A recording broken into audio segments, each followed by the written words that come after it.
1 hour, my lord. I'll not repeat anything. And, my lord, I'll just point out, my lord, 7 points I have to assist your lordship with. And, my lord, first I'll narrate, my lord, those 7 points.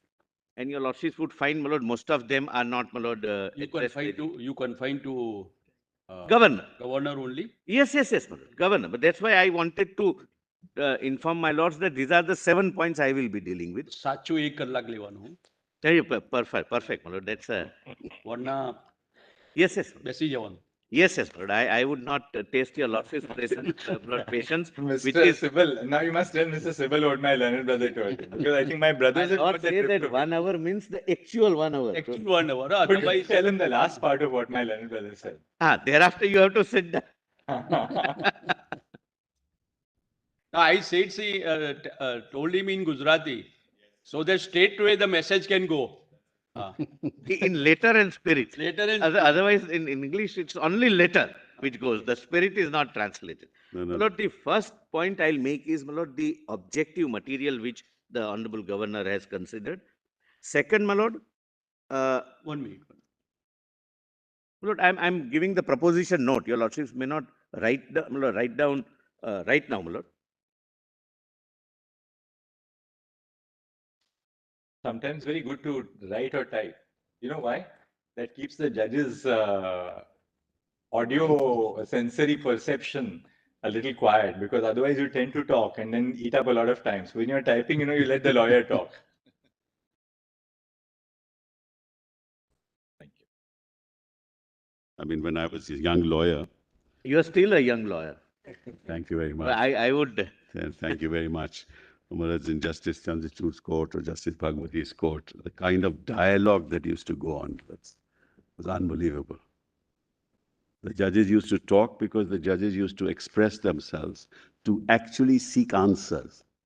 And in fact, when judges don't talk, Mullah, it's very dangerous because we don't know what. I always felt when I was a lawyer that if you have a judge who's quiet, it's a very Right. dangerous thing. You never know what. You never know. you So we can't even clarify what's in his mind. So it's good wherever the trouble is very often now with this live tweeting, people don't realize that what is said in the court is not what Exactly, about a matter. It's only exactly. to elicit the Exactly. the response of the counsel.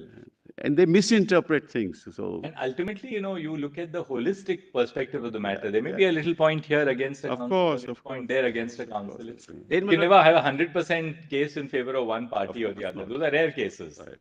Lord, that, my lord, tend to make the lawyer argue additional points, thinking that this might be in the mind of No, the see, the honorable enunciation of the law has to be through a dialogue. It can't be any other way.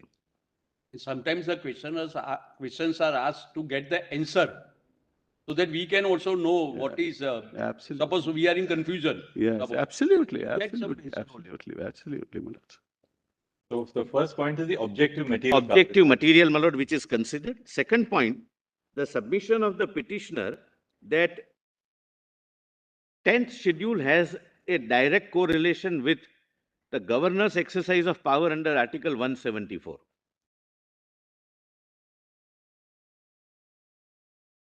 And I have to wait. When I say I, my lord, I'm sorry, I represent the Honorable Governor has to wait till the Speaker decides.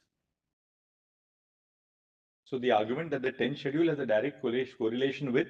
No, that's their argument which I'll deal with. Yes. That Governor is not concerned with 10th schedule or the consequences flowing therefrom. That's, my lord, my respectful submission You're on saying law. the 10th schedule has a direct relationship with the power of the governor. Yes. No, it doesn't have. He says. Doesn't have the power. He's dealing with the argument of It's the other their side. argument. Yes, my lords are right. It's their argument. That's right. And I'm dealing with Yes. that argument that governor is not concerned with the Correct. consequences contemplated in the 10th schedule. Lord, the other side relied upon, I'm sorry, Yes. the other side relied upon, Third point now. yeah, third point, my lord, but it is a subcategory of this very point. But we'll take it as 3. Your lordships, yes, your lordships would recall the other side relied upon heavily on para 397 of Bomai to show that no, 10th schedule and governor, you cannot say that there is no correlation. But I will point out that that was in a context and completely different context. In fact, on the proposition whether 10 schedule has anything to do with the governor's exercise of power under Article 174, the real judgment is Rameshwar Prasad. I'll read only few paragraphs. My lord. I have earmarked and I'll not repeat, my lord, any other thing. The next point which the petitioners urged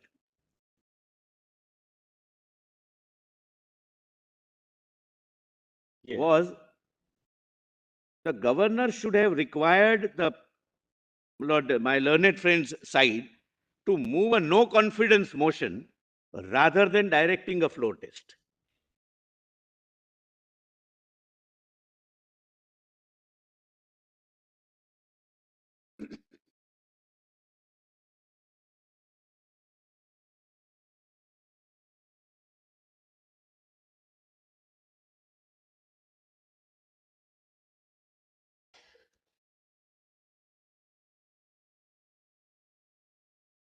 Lord, next point is Dr. Singhvi, my lord, raised this point, and in my respectful submission, squarely covered by Shivraj Singh Chauhan, my lord, that power under 174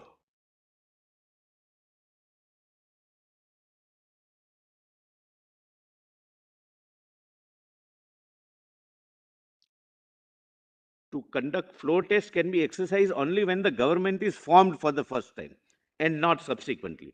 Lord, that is dealt with by your lordships, my lord, in Shivraj Singh Chauhan. It was argued in the same zeal, my lord, with which it was argued here, and it is dealt with. And that's a good law, my lord. That's my respectful submission. And last,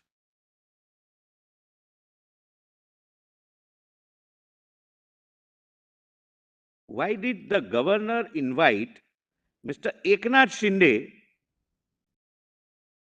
and not interacted with the party or the president of the party as to whom should I invite?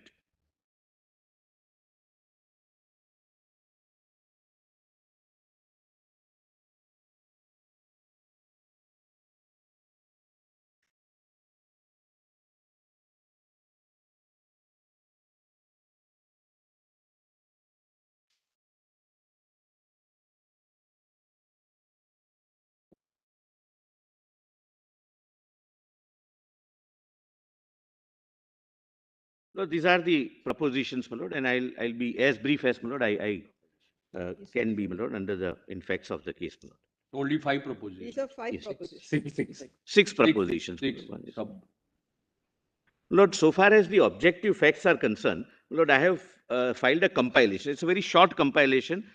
Documents your lordships have seen, but I have compiled it in one chronological order, my lord. Which is this document?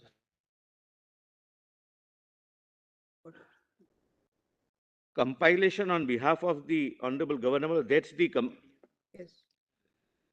my lord, I have the physical copies also. We found it. There are two documents from your side, Governor LOD with documents and written submissions of Tushar Mehta. Yes, Lord Governor LOD, my lord. Yes, we have got that. Yes, my lord.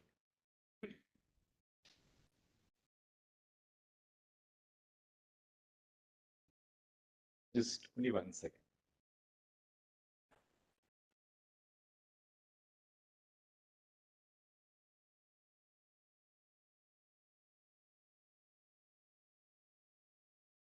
And my lord, the original file of the Honorable Governor is present with the responsible representative of the Governor, my lord, if your lordships would like to peruse, but all these documents are supplied to them also. Since, my lord, it was once it fell from, my lord, the Chief Justice of India that we may call for the file of the Governor, therefore it's kept here. And I'll not read, my lord, the documents. It is only, my lord, for, Sorry, Mehta. Lord, can I give the physical file?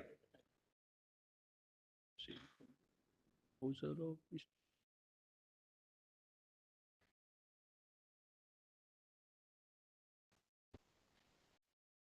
इसे open करना।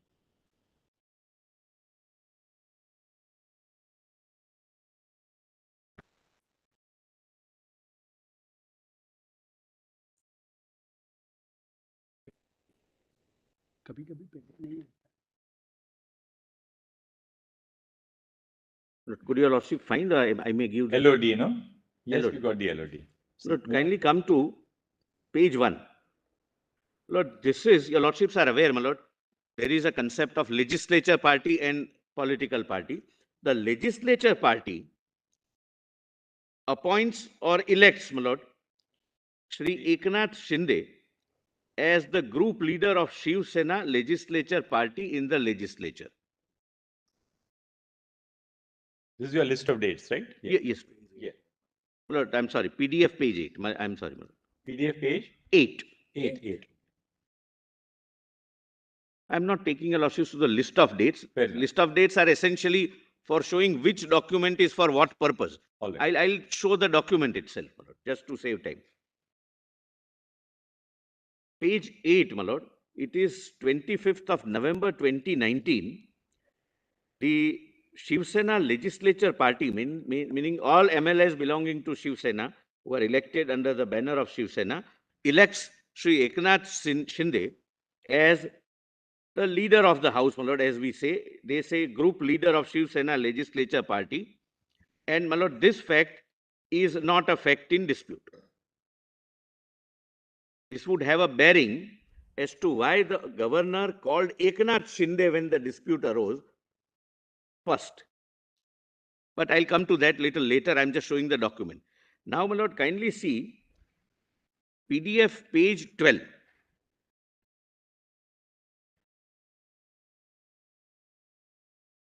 Lord, this is annexure B, my lord, of my compilation.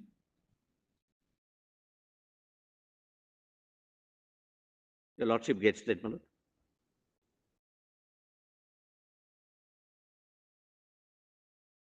Today, my lord, this is addressed by Shri Eknath Shinde to the Deputy Speaker with a copy to the Governor, my lords, which your lordships would find marking of copy at PDF page 13. May I read, my lord? Today, through media report, it has come to our knowledge that there was a meeting of the members of Shiv Sena legislature party called without any notice of the said meeting given to any of us, including existing leader of Shiv Sena legislature party. It has come to our knowledge that only 16 MLAs out of 55 MLAs of our legislature party attended the said unauthorized meeting and passed the resolution to remove Shri Eknath Shinde as leader of the Shiv Sena legislature party. It is pertinent to note that the said meeting was without any notice and without any quorum and without following the due procedure. We state that 16 out of 55 MLAs could not have appointed a new leader of Shiv Sena legislature party in as much as the requirement of even quorum was not met. It has come to our knowledge that Mr. Chaudhary has been unauthorizedly stated to have been appointed as a leader of Shiv Sena legislative party.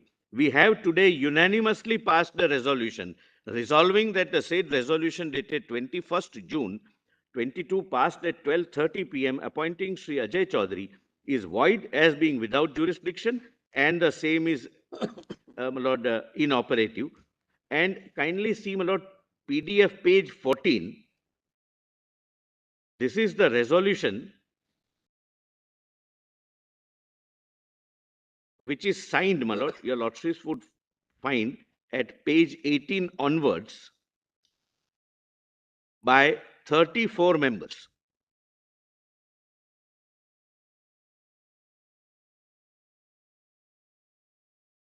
Meaning, I'm sorry.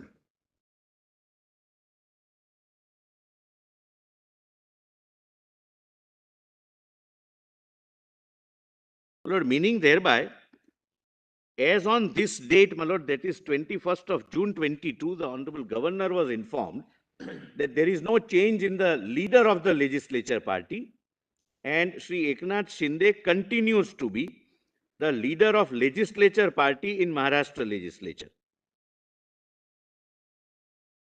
Lord, thereafter, I'm sorry, my lord, can I proceed? My lord, kindly come to PDF page 21. This resolution is also of the 21st, no? 21st, my lord, yes. Later sent to the Honorable Speaker and the Honorable Governor on the same day, informing that any unauthorized meeting where 14, 15 MLAs may have gathered to change the leader is unauthorized, and Sri Shinde, who was appointed in 2019. 19, continues, and all, my lord, 34 have signed. Now, my lord, page 21.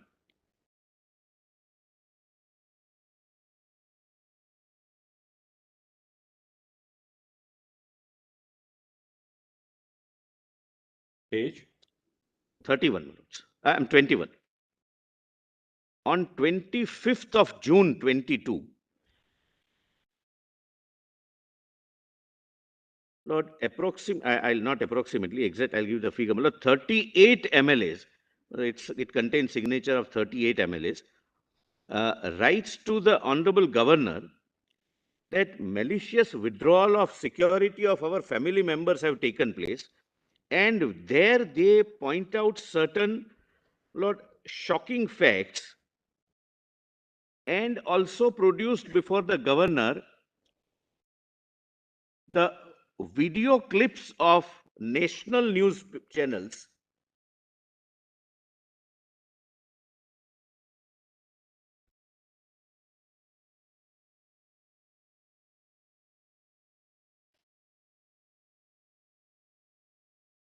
which your lordships would find at PDF page 22, para 5 bottom. Lord, one leader of the Lord, party says, let all the MLAs come to the floor of the house. We'll see then these MLAs who have left, they will find it difficult to return and move around in Maharashtra. Then, my lord, the NDTV clip is produced. Then,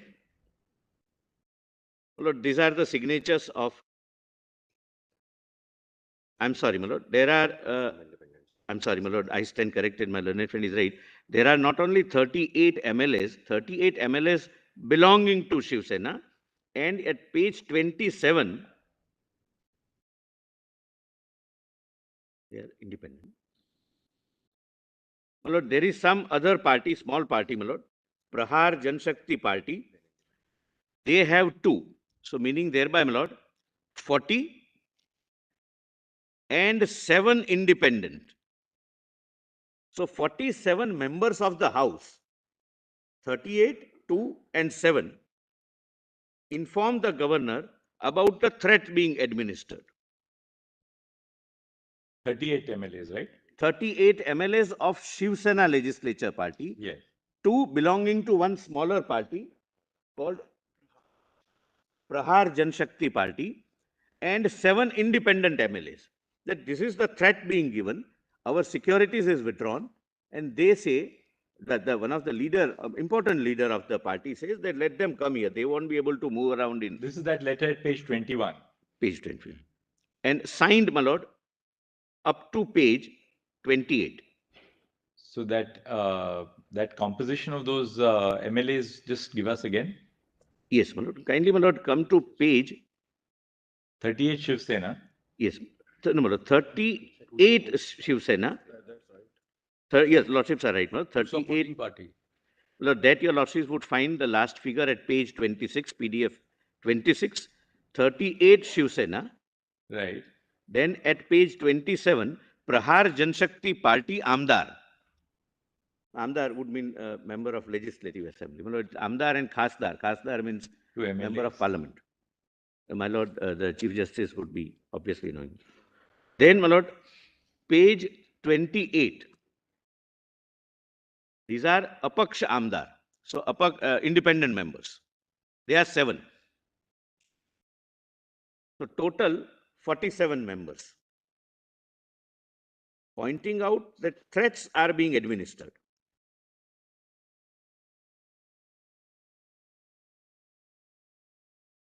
So, thereafter, at page 29, the Honorable Governor informs the central government as well as the state government that this is the representation which I have received, and therefore he requested.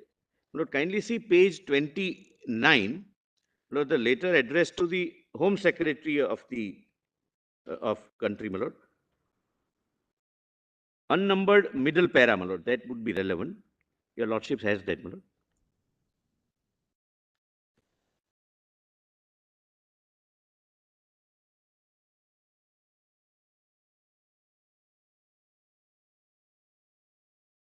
Your Lordship, may I read? Second unnumbered paragraph. I have already issued directions to the state police to provide adequate police protection to the MLAs, their families and homes on an immediate basis. Now please see, despite this, offices and homes of some of the MLAs have been vandalized, with the police being a mute spectator. It is accordingly requested that adequate provision of central security forces be made and kept ready in case required to address the situation. Lord, next page 29, page 30 is a similar letter to the Chief Secretary of the State of Maharashtra. Lord, kindly see the second unnumbered paragraph. I therefore direct you to provide adequate police protection to the MLAs, their families and homes on an immediate basis.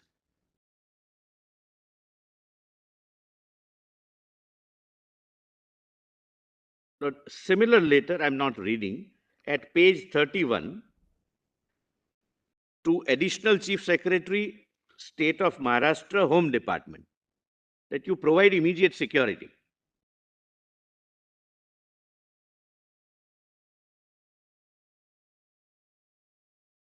Lord, a similar letter at page 32, PDF page 32, addressed to the Director General of Police, State of Maharashtra. Same, my Lord, direction that you provide immediate security. I'm not reading it, my Lords.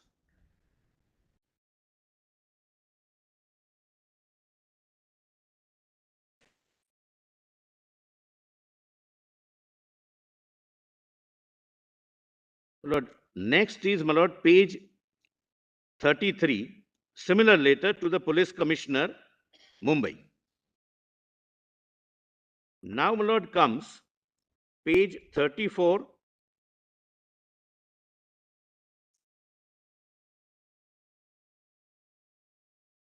Bharatiya Janata Party, Maharashtra Vidhi Mandal Paksh, means legislature party of Bharatiya Janata Party, writes a letter dated 28th of June 22.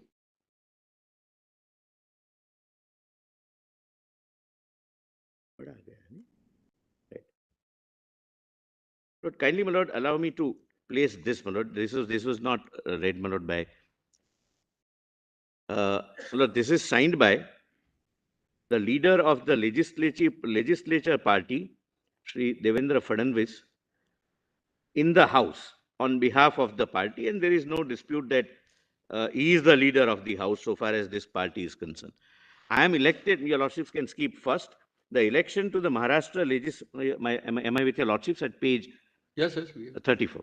one minute. The elections to the Maharashtra Legislative Assembly was held on 21st October and the result were declared. Well, then he gives the bifurcation. Your Lordships have taken note. Shiv Sena had contested the election in pre-poll alliance with the BJP. However, after declaration of results, the Shiv Sena chose to enter into a post-poll alliance with NCP and INC to form Mahavikas Agadi government. The BJP is thus the principal opposition party in Maharashtra Assembly, having 106 members. It appears that over the last 8 to 9 days, there has been an internal strife within the Shiv Sena legislature party. It is common knowledge through widespread media coverage that a majority of Shiv Sena legislature party is feeling that their party's ideology is compromised. It is reliably learned that Shiv Sena legislature party and its leader have clearly indicated to the Chief Minister Sri Thackeray and that they want to end the alliance with NCP and INC. The Chief Minister has thus lost majority in the assembly. My belief that the Chief Minister Sri Thackeray has lost the majority in the Vidhan Sabha is further reinforced by various news reports circulating in electronic as well as social media, where a group of 39 MLAs of Shiv Sena are seen declaring that they want to exit the unnatural alliance with NCP and INC. The chain of circumstances and events has envisaged in the electronic media and various statements made by the majority group of 39 MLAs, it make it sufficiently clear that Sri Thackeray does not enjoy the majority of the floor of the Vidhan Sabha. I say and submit that there is a wide coverage in the electronic media about the members of Shiv Sena legislature party being threatened by their top leadership, and there have been incidents of attacks on the residences and offices of such members. Further, there appears to be the provocative statements made by the leaders close to the Honorable Chief Minister to incite violence against the members of Shiv Sena legislature party. I submit that the same is being used to browbeat and coerce the aforesaid members to fall in line and to make up for the lost majority of the Chief Minister. I submit that the violence unleashed against the members of Shiv Sena legislature party is at the behest of leaders close to the Honorable Chief Minister. For instance, Shiv Sena Melava in Bombay, some rally or a gathering, Sri so-and-so issued a disturbing threat saying, and my lord, video is attached for the governor to see, which the governor has seen. 40 bodies will arrive from Guwahati and they will be directly sent for postmortem. Lord, this is not denied or disputed on facts before your lordships or before earlier. So Governor, my lord, relied upon it. That's all, my lord, I'm saying.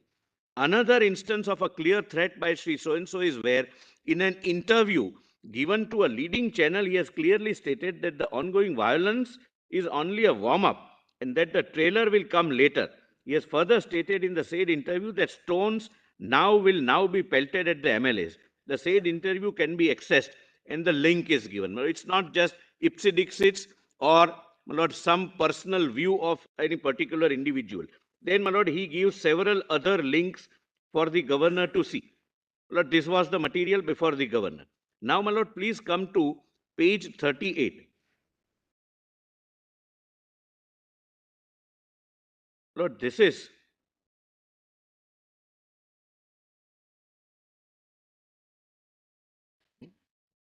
I'm sorry, this is, my lord, attached.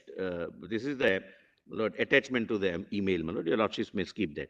Then, my lord, next is later dated 28th of June 22. My lord, this has been read and reread, and therefore, my lord, I am not reading it substantially.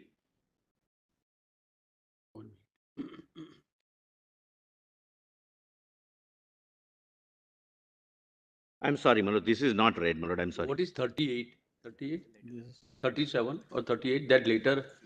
My lord, That 38. attachment, what is that attachment? Yes, my lord, I'll just. Letter of independent MLAs to the governor. I'm sorry, my lord. My lord, the attachment is at next page, my lord. Please read. What is it? Yes, allow me to read, my lord. This was not placed by my colleagues, my lord. Request to, this is by the independent MLAs. 7 independent MLAs. Those who earlier supported. Yes, my lord. The very same MLAs. They say, request to ask the Honorable Chief Minister to prove the majority in the shortest possible time. We are members of so-and-so. Your lordships can skip, my lord, the statistics. Para 4. However, in past few days, it has become crystal clear that Sri Thackeray, Chief Minister, Honorable Chief Minister, does not have a majority in the Assembly. The same was reflected in the recently concluded elections for Rajya Sabha members as well as the elections for seats of Maharashtra Legislative Assembly. Well, this is also another material that he couldn't, my lord, get the people of his, my lord, party elected.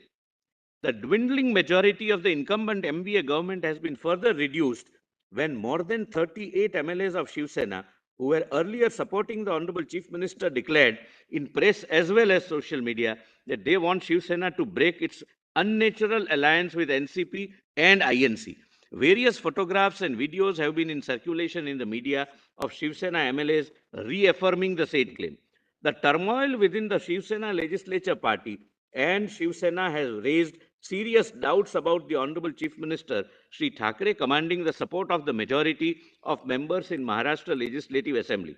In short, the events that have unfolded in the past few days in the state of Maharashtra have made it absolutely clear that the current incumbent MVA government led by the Honorable Chief Minister no longer enjoys the majority in the Assembly and therefore does not have any moral, legal, constitutional or democratic right to continue as the Chief Minister of Maharashtra. We have also come to know that Sri Thackeray and his colleagues, with a view to convert the minority into majority, are trying to get certain MLAs of Shiv Sena disqualified by misusing and violating the provisions of anti-defection law.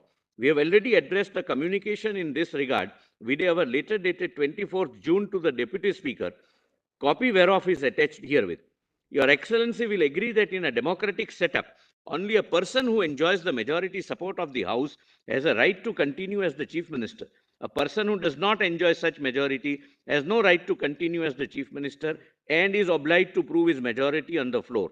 In view of the matter and keeping in view the established democratic principles, my Lord, they seek that immediate floor test be directed.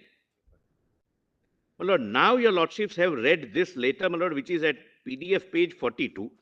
This, my Lord, is read and reread, whereby the Honorable Governor requests the then Honorable Chief Minister, Sri Thackerayji, to prove his majority, my Lord. I am not reading it, but, my Lord, kindly see, my Lord, the request, my Lord, is a special session, my Lord. This is at page 45. Therefore, I'm just showing, my Lord, that this was exercise of powers under Article 174, read with 175 too. Therefore, in keeping with the constitutional and democratic values and principles as also the law laid down by the Honorable Supreme Court of India, and in pursuance of the powers conferred under Article 174, read with Article 175(2) of the Constitution, I hereby issue the following directions. A special sessions of Maharashtra Assembly be summoned on 30th June at 11 a.m. and, my Lord, other consequential directions. Lord, suffice to say, your Lordships have seen, the Honorable Governor relies upon Bomai, Rameshwar Prasad, Shivraj Singh Chauhan, etc., my Lord, that floor test is the only test. And the only satisfaction which the governor is supposed to reach at this stage is the satisfaction that floor test is required. He is not supposed to Lord, record a satisfaction that yes, you have lost majority. He doesn't do that. But he does that. He does that.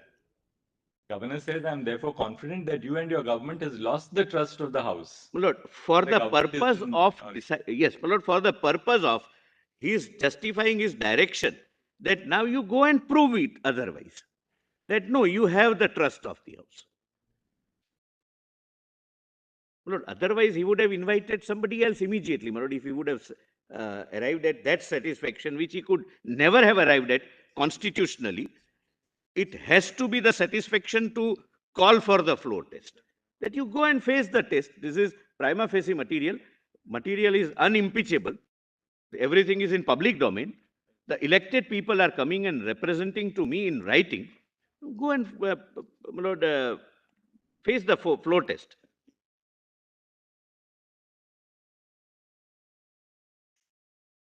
Yes, sir.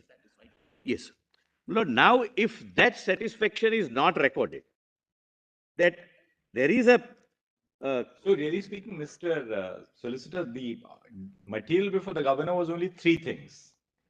One, the resolution by 34 MLAs that any change in the leadership of the House is not warranted, that therefore they continue to have reaffirmed that the leadership will be with Eknath Shinde, not with Chaudhary or Gogaole. One. Two, the letters by 47 MLAs about the threat to their security. for converting minority into majority. And the third, the letter of the leader of the opposition. Yes. That 39 MLAs of the Shiv Sena want to exit the alliance with the BJP, with the INC and the NCP. Yes, my Lord. And saying, Essentially, all this correspondence boils down to three aspects, three things basically. Independent MLAs letter. Independent MLAs, and the leader of the resolutions passed, and the 34 MLAs.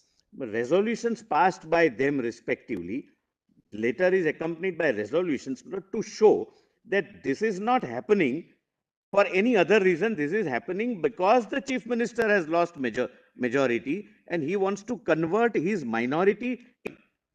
That's the only thing, my Lord, in my respectful submission, the governor is supposed to see. That in fact, he appears to have been reduced into minority, but he can go to the floor of the House. That's the ultimate. Ultimately, it boils down to this. Suppose there is a policy difference between a group of MLAs within a party. Yes. It was on the alliance with the NCP and the INC. Suppose there is a policy difference on whatever aspect, spending funds for a backward region in the state. We don't want this to be done. Several, yes, sir. The difference of the MLAs can be on a variety of things.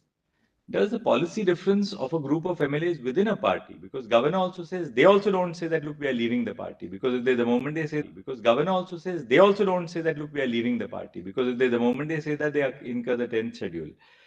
Can the governor merely on that basis say, now I'm of the view that you must prove your trust vote in the, you must, I'll must just go to a I'll, floor I'll, test. I'll answer that, my lord. But that, my lord, I would better answer after showing the law on the point, because, my lord, the answer is this, immediate answer is this. The reasons for the dissatisfaction or reasons based upon which the sitting chief minister has lost majority is not the consideration for the governor. That can be a ground for disqualifying them, taking any other action within the party fold, etc. The governor is supposed to only understand, no, my lord, and that's what the law, your lordships have laid down, whether he has lost majority support or not, whether Two different things, you see. One is whether the governor has material to indicate that, well, that the existing government has lost majority on the floor of the house. Equally, the governor must be conscious of the fact that his very calling for a trust vote may lead to a precipitate loss of majority for the government, because the calling for a trust vote may itself be a circumstance which will lead to the toppling of the government. my lord, I don't think, my lord, No. with profound respect, my lord, as I understand, the governor, my And lord, governor cannot should take not that come in- call. Governors should not really lend their office for effectuating a particular result. My lord, kindly see, my lord, kindly examine it, my Here lord, you and have a leader of the opposition writes. Leader of the my lord, the opposition difficulty is, letter, my lord, my other leader of the submissions- opposition's letter is irrelevant, according to me. The leader of the opposition will always write to the governor, say, look, these people are acting contrary to the constitution, that their policies are anti-people. That is no ground for the governor to act. The independent MLAs who said, or the MLAs who said, my security is under threat, this was not a report under Article 356. He was not saying that the government of the state cannot be carried on in accordance with the dictates of the that's going to be Constitution. my submission, my lord. So the threat to security cannot be a ground for calling for a trust vote. So both those are out of reckoning. The only thing which survives is the impact of the 34. Because May I that is answer right. that? May I answer that? 34 is something which is because 34 in a party which has 55 MLAs. So Lord, may I answer that? Lord, first of all, the parameters for Article 356 are different and 174 the is highest, different. what the governor's Lord, letter may indicate is that he was of the view that there was a certain dissension within the party on whether to continue with the alliance with the Indian National Congress and the NCP, right? Can that be a ground for the governor to say you call for a trust vote? Kindly, my lord, and allow me to answer. The governor. Then you are virtually breaking a party. Kindly, my lord, yeah, the difficulty is, my lord, I'm answering this question before my legal submissions are over, because most of your lordship's questions can only be answered from my legal submissions, which are yet to follow. But my immediate answer is this. You see, looking at it in hindsight, they had lost the mathematical equation they had lost. It was very obvious that when 34, and that's why, as Mr. Jetlani said yesterday, they were not willing to disqualify all the 39, because they also realized the moment you disqualify 39, then it redounds to their disadvantage. So they were trying to disqualify the 16, so that you give a threat to the other 23 that, look, you will also suffer the same fate. All right. They also knew that they were likely to lose the plot, but we are now on the governor's powers.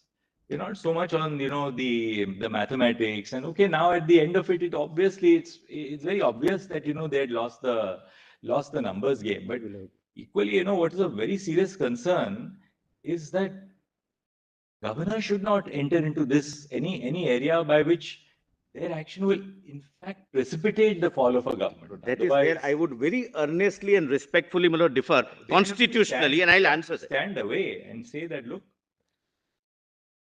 Lord, can I, before your lordship, my lord, concludes on this point, Lord, would your lordship, my lord, allow me to narrate, my lord, place the law on the point? Because law, as I have understood, my lord, subject to your lordship's final approval, may not, my lord, support this conclusion. My lord, if there is a dissatisfaction, the governor's responsibility is to ensure that the stable government is there and government functions in a stable way. If somebody goes and says that there is a party dissatisfaction inter se, may not be a ground for the governor, my lord, possibly to call for a trust vote. Suppose there's a political party. My lord, if and your the lordship- MLAs of a political party feel that our leader is not true to our ideology, that our leader is not carrying out the basic ideological premise of our party. Take it. Forget Uddhav Thackeray, forget Shiv Sena for a moment. They have their remedies. They can always say that we'll vote our leader out. We believe that, our leader does not pursue the ethos of our party. They can always vote the leader out in a party forum. But can the governor say that because there is a dissension about a certain aspect of the leadership, therefore I'll ask them to now prove that it's a government which has been formed. It is a government which has established its majority on the floor of the House. It's a government which is a functioning government.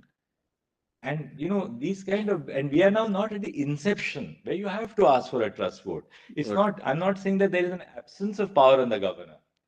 There is, of course, there's a power in the governor even after a government is formed, because a variety of things may happen which will lead the governor to say, no, prove your trust on the floor of the House. But what is really the problem here is that governors, in exercising that power, may actually precipitate the fall of the government. And that is something which is very, very serious for our democracy. May I answer, my lord? Okay, I'm running against time, but your Yes. lordship would accommodate me, my lord, obviously. Okay, I'm on the first point right now. Lord, one. And this is irrespective of their numbers. There's no doubt about it that they lost the numbers at that point of time. But Lord, I'm answering as a proposition of law. Lord, kindly allow me to at least answer, my lord, this. I've understood, my lord, your lordship's concern on the constitutional proposition, which is canvassed, my lord, by a party which has otherwise, Lord, lost the majority support, as the figure suggests. and all this hyperbole that you'll have 40 corpses and all, this is Maharashtra. It's not some. It's a very highly cultured, developed state. I mean, things are said in politics. Sometimes things are said which are inappropriate. They should never be said. Lord, As we please said don't- just the other day, Mr. Please Mehta, don't, my lord, that we said to Dr. Singhvi in a matter where he was appearing that there has to be some level of constitutional discourse and dialogue, which is Lord, unfortunately going down in our country. So we are not condoning it. We are not at all condoning please it. don't, this amounts to condone. No, That's no, why no, my no, concern no. is. No, we are not condoning it. In Lord, fact, we have expressed the Can I- most serious concern about where it's like, in fact, in one of our orders, Justice Narasimha and I say it's like a race to the bottom. But that is different. I mean, we are not condoning it at all. We are deeply concerned with it as a constitutional court. But equally, we have to also say that what about the governors? They must exercise these powers with the greatest circumspection and Would caution. your lordships consider deferring this view till, my lord, my. All right. We'll see the judgments, of course. Yes, my lord. Lord, kindly allow me to answer at the outset. I'll show the judgments, my lord. Lord, whenever the governor's prime responsibility is that a stable government continues, number one. Kindly allow me to complete. Number two, the democratically elected leader should not only enjoy the confidence of the House when the government is formed, he should continue to enjoy the confidence of the House throughout the tenure. And that's going to be my another limb of submission when I examine, my lord, the governor's power in facts of the case is concerned. Otherwise, there would not be any accountability on the leader so far as his constituent electorate is concerned. He can say that now I am elected to hell with you. I will not concern. I'm not See, concerned. the monsoon Allow session, me to. Mr. Solicitor, the monsoon session was coming. This was all happening in the third week of June, the last week of Lord, June. can I complete? The monsoon session of the State Legislative Assembly was going to take place when you will place supplementary demands. That's the surest test. If they have to seek the vote of the House on passing legislation, on supplementary demands, one aspect of a revenue measure, and if the government does not get a vote, they're out. Well, I will show the judgments. Well, What I'll is the the judgments. angle of the monsoon session which was going to take place. Well, I'll have to, my lord, read some judgments also, my lord, and therefore I would earnestly request your lordships to defer this No, tentative yeah, conclusion. This is not a conclusion at all. This is a concern which we are expressing. Another thing. We may eventually accept your submission and we will equally put your argument to Mr. No, Sepak. no, I understand. I'm these are fully conscious. I'm worrisome confident things in and our conscious. polity. What is happening is But my extremely worrisome. worry is difficult. My worry is different. Ultimately, whoever fails, whoever succeeds is a separate issue. But we Lord, can't my close our worry eyes to is what is different. happening. My worry is different. And I'll put it first, Lord. Thereafter, I'll answer that question at the outset and elaborate. Lord, what was said was not just an inappropriate statement which the governor could have ignored. It was a threat that you will be brought dead and sent to postmortem. That the house is being. Please don't condone it, He Lord, wrote to even the DG. inadvertently. He wrote to Mr. Limay, who was the additional chief secretary, provide security. He did his duty by providing that. That please provide Lord, protect these if I people. lordships Your duty bound to permit me, protect my lord, them. to. Anyway, I'm. But bringing down a government because of some member of the legislative assembly saying that we will Lord, I'm we'll sorry, have- my lord, that's too simplistic a way to look at it. Lord, please look at it holistically. 34 persons, 34 MLAs goes that we have lost confidence. They might be disqualified, they may not be disqualified. Whatever is the consequence, forget it for the time being. Along with 2 plus 7 other MLAs that this man is not enjoying majority support. Kindly, my lord, allow me to complete. My lord, before your lordship, my lord, expresses the concern. They are not saying that we don't like him or we don't like that Lord, A, B, C, D reasons, and therefore he has not, he has lost our confidence. Now, my lord, all these allegations, all these threats are being administered, and the governor is supposed to be not a mute spectator because the threats are administered not as a law and order situation. The threats are administered, and governor is informed that with a view to create an artificial majority, now not only threats are administered on public platforms, but really attacks are taking place. Lord, would I expect the governor to sit as a mute spectator and say that you wait till your monsoon session? This is your internal dispute. You sort it out internally. The minimum thing, my lord, the Supreme Court has said is that the governor is not only entitled, he is duty bound to hold to direct that if this is the situation, you hold a full floor test. If that, my lord, according to their perception, might aggravate the situation for the chief minister, my lord, again, that consequence is not for the governor to keep in mind. If in a democratically elected body like the member, like a legislative assembly, if I am elected as a leader, I should not only inspire confidence at the outset, I should continue to have that confidence throughout my tenure. Otherwise, it results into complete lack of accountability and answerability, which is a facet of democracy, and it would result complete in complete tyranny. That now I'm elected, you can do nothing to me. Look, that is not what is conceived of the governor's function, because governor comes into picture only in rare situations like this, that for whatever reasons you have lost your confidence. If 34 people have come, maybe because of my floor test, 34 may become 40. I'm taking the extreme example, as your lordships have very rightly expressed the concern that it might aggravate the situation, but that's how the democracy works. That's how, my lord, leadership works. And therefore, my lord, they say that you can inherit leadership. You cannot inherit leadership qualities. And that is where the leadership quality comes into play in a The democracy. concern, Mr. Mehta, is that what happens is people start ditching a government. And you ditch your government, and then for a variety of reasons, the governments and the governors are willing allies by saying hold a trust vote. So you give sanctity to this act of. I am ditching not government entering as into much. the area whether they should have or they should not have. That's for them to answer.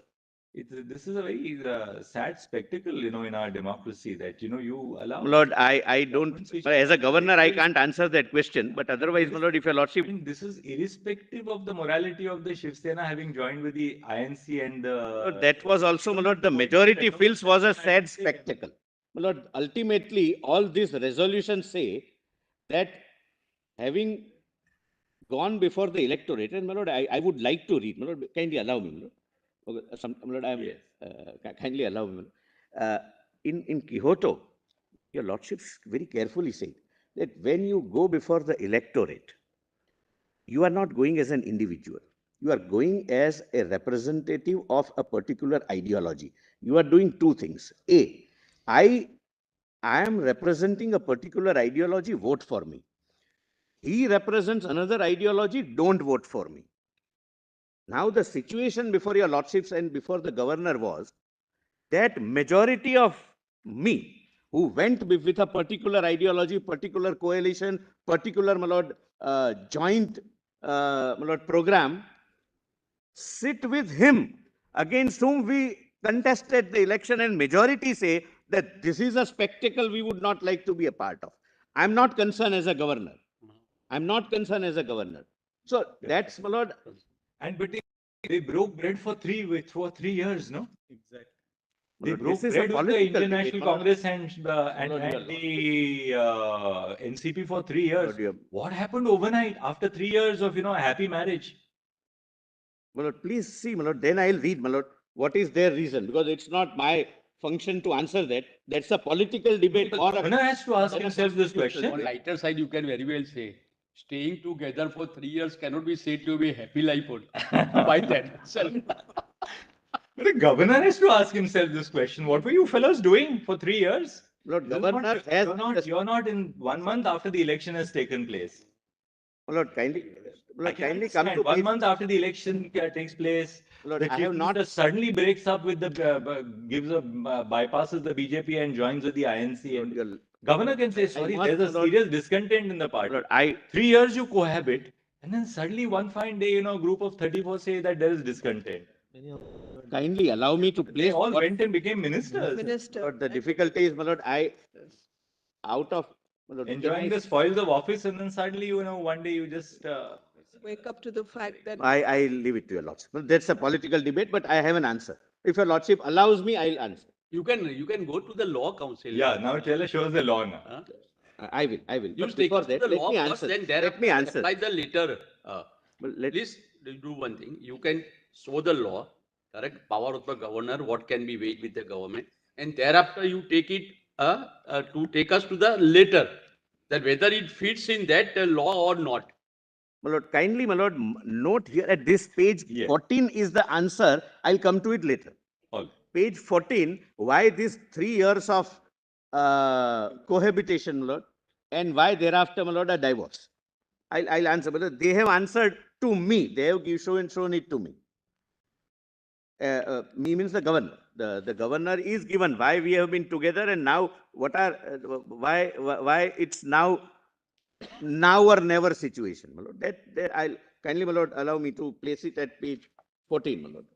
Now, your lordships, my lord, kindly take these propositions, my lord, and that would, my lord, perhaps answer your lordship's questions. Because otherwise, my lord, I may not be able to fulfill my promise of, my lord, concluding in. No, you're right, absolutely. I took some time out on asking. No. You're right, absolutely. No. As- But it's just that sometimes, you. on worry about just, what's Lord, on happening, a lighter just side, get- no, when the absolutely. court is quiet, my lord, as I said, the arguments are longer. And my lord, just since everything is, my lord, now very, very serious, and I want to start the new point not on that serious note, let's see that. kindly allow me to use, my lord, one, my lord, kindly, before your lordship takes the proposition. Before your lordship takes the proposition, my lord, on a little light note, I'll start. But there is a Urdu couplet, Mr. Sibal is fond of, my lord, both of us share that. There is a very good Urdu couplet on the situation which is arising. मैं चुप रहा तो और गलत फहमियां बढ़ी. This for the court. When the court is quiet, then we don't understand what is passing in the court's mind. मैं चुप रहा तो और गलत फहमियां बढ़ी. वो भी सुना है उसने जो मैंने कहा नहीं. So, this is. सुना है उसने जो मैंने कहा नहीं. वो भी सुना है उसने जो मैंने कहा नहीं. मैं चुप रहा था. So when your lordships are quiet, we understand that there are 10 points. Mehta, पर वो भी सुना जो मैंने कहा नहीं. What we in legal parlance call reading between the lines. But those who write shares, they don't write for legal documentation. They write for some particular person. They write for one individual. Malad. That one individual is relevant for them, those who write. By the way, who is the author of the couplet, Iqbal, or who is it? No, Malad, this is Wasim Barelvi. Oh, Very fine Urdu poet. Malad, one of the top ranking alive poet who is alive. Malad. Contemporary Urdu poet. by the way, Mr. Sibal, I don't know if Mr. Tushar Mehta, whether you've read this book called Dilli O Dilli, which is written by one of our lawyers of Yes, the yes. Supreme Court Bar. It's Yes, a beautiful book on, Beautiful, yes. on a variety of Urdu poets. Yes. Yes, Malad, Delhi had that tradition. Now it's dying. Unfortunately, the best tradition was in Lucknow. Lucknow also, I asked people that there's a dying tradition. In Allahabad also, Firaq Gorakhpuri and all, Malad, now that tradition is fading away. I'll not say dying, but it's fading away, Malad. It's not. But there are young, Malad, But writers. it's that an they issue write. of language, Malad. Actually, language is taken over. And Urdu is a dying language as of today. That's the reality. And therefore we are losing a lot of that culture. That's what it is. Yes. You'd like to go through your propositions? Yes, Malad. Kindly, Let's Malad, quickly come go to through your propositions, so then we are done. We just Malad, then look at para the 4. judgments. Para 4, Malad. Para 4. Lord, page 1, para 1, Lord. In a parliamentary democracy, the cabinet and the chief minister must enjoy and must continue to enjoy the majority support of the house at any given point of time. It is the constitutional obligation of the governor to ensure that government is stable and the government as well as chief minister enjoys majority support in the house. The argument, my lord, third, right now your lordships may ignore, I'll come to it a little later. 4, the question as to whether the government or chief minister has lost confidence or support of the house is not to be decided by the governor and shall have to be decided on the floor of the house. The governor, based upon the material from wherever derived, my lord, this expression I have borrowed from Bomai, from wherever derived, because this was an expression used by the committee of governors appointed in 70s, and Bomai has approved that report, my lord, can only arrive at a conclusion that prima facie the cabinet or the chief minister has lost confidence, support of the house, which requires to be tested on the floor of the house. His satisfaction is limited only to the requirement of floor test and not whether A enjoys majority or B enjoys majority. Now, my lord, your lordship's very pertinent question was that if, I'm sorry, my lord, your lordship, sorry, that merely because there is some internal dissatisfaction amongst the party, can the governor take this call or not? My lord, a similar question arose, my lord, in case of Rameshwar Prasad, where the question was that you're permitting somebody to request you to hold a floor test would violate 10th schedule. Because what these people, this group who is expressing no confidence against the chief minister, stand disqualified or will stand disqualified under the 10th schedule. And the question before the court was whether the governor, while taking a decision under say, Article 174 and 175, is concerned what will be the effect of their act ultimately in the 10th schedule. I hope I'm able to make myself clear. While taking the decision, I am supposed to be cognizant that what they are doing might be a reason for 10th schedule punishment, a consequence subsequently. Your lordships, my lord, through a constitution bench says no. My lord, please take, my lord, my lord, 2006, volume 2, SCC, page 1. I'll read only 4 paragraphs on this point. That governor is agnostic to 10th schedule. He has to be satisfied that the confidence is lost prima facie. It needs to be tested on the floor. They may suffer consequence, they may not suffer consequence. That's not the governor for the governor to see. That's what your lordships have said.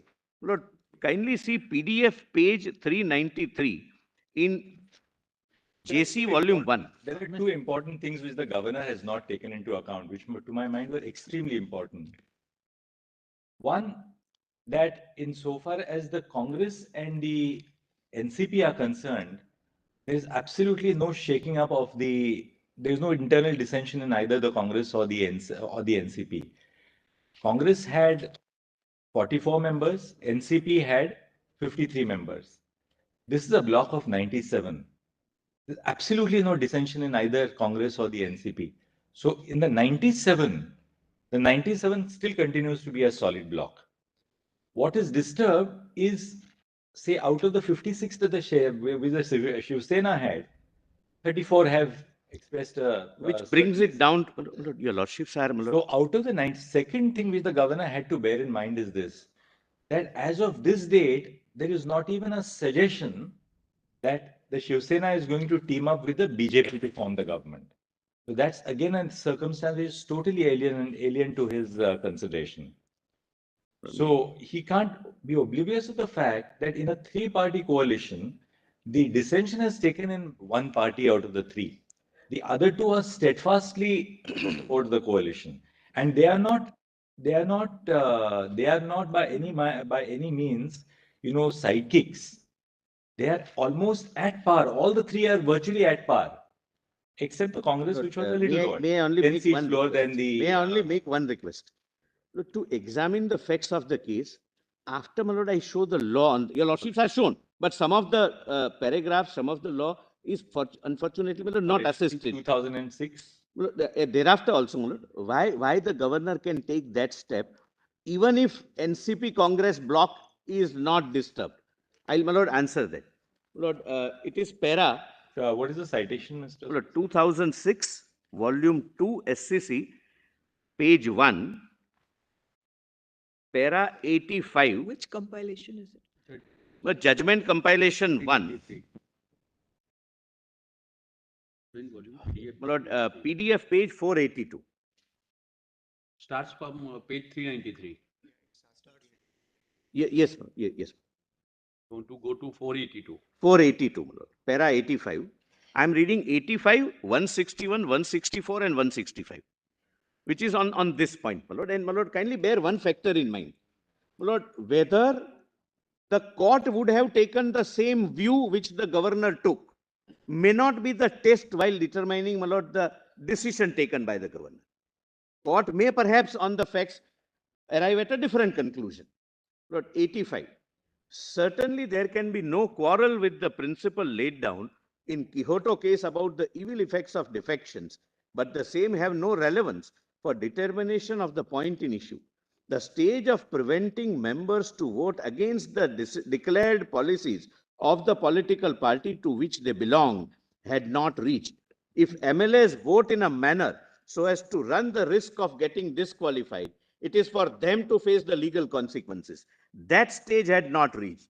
In fact, the reports of the governor intended to forestall any voting and staking the claim to form the government. Well, this was a case of 356. He sent a report that now dissolve the government. Yes.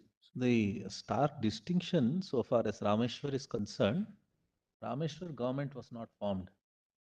It was at the initial stage immediately after elections, Correct. where there was no party who got the majority. Instead of waiting for somebody to form a majority, the governor asked for dissolution of the House. 356. And the reason he has given is that if I spend more time to allow a coalition to be formed, they will cobble up a majority and thereby violate 10th schedule and then create a government. So court said the governor cannot assume that one of the political parties would go ahead, cobble up majority by coalition. This is a wrong inference that the governor has drawn. But as against Rameshwar Prasad's case, this is a case where the government is subsisting for more than 3.5 years. So that's the distinction between Rameshwar and ours. I'm just putting it to you. Facts, yes, but the legal proposition which I would, my lord, place for your lordship's consideration may be the same. The consequence which would, the power of the governor or the exercise of power of the governor at the time of initial formation or subsequent shall have to be the same. That's my respectful submission.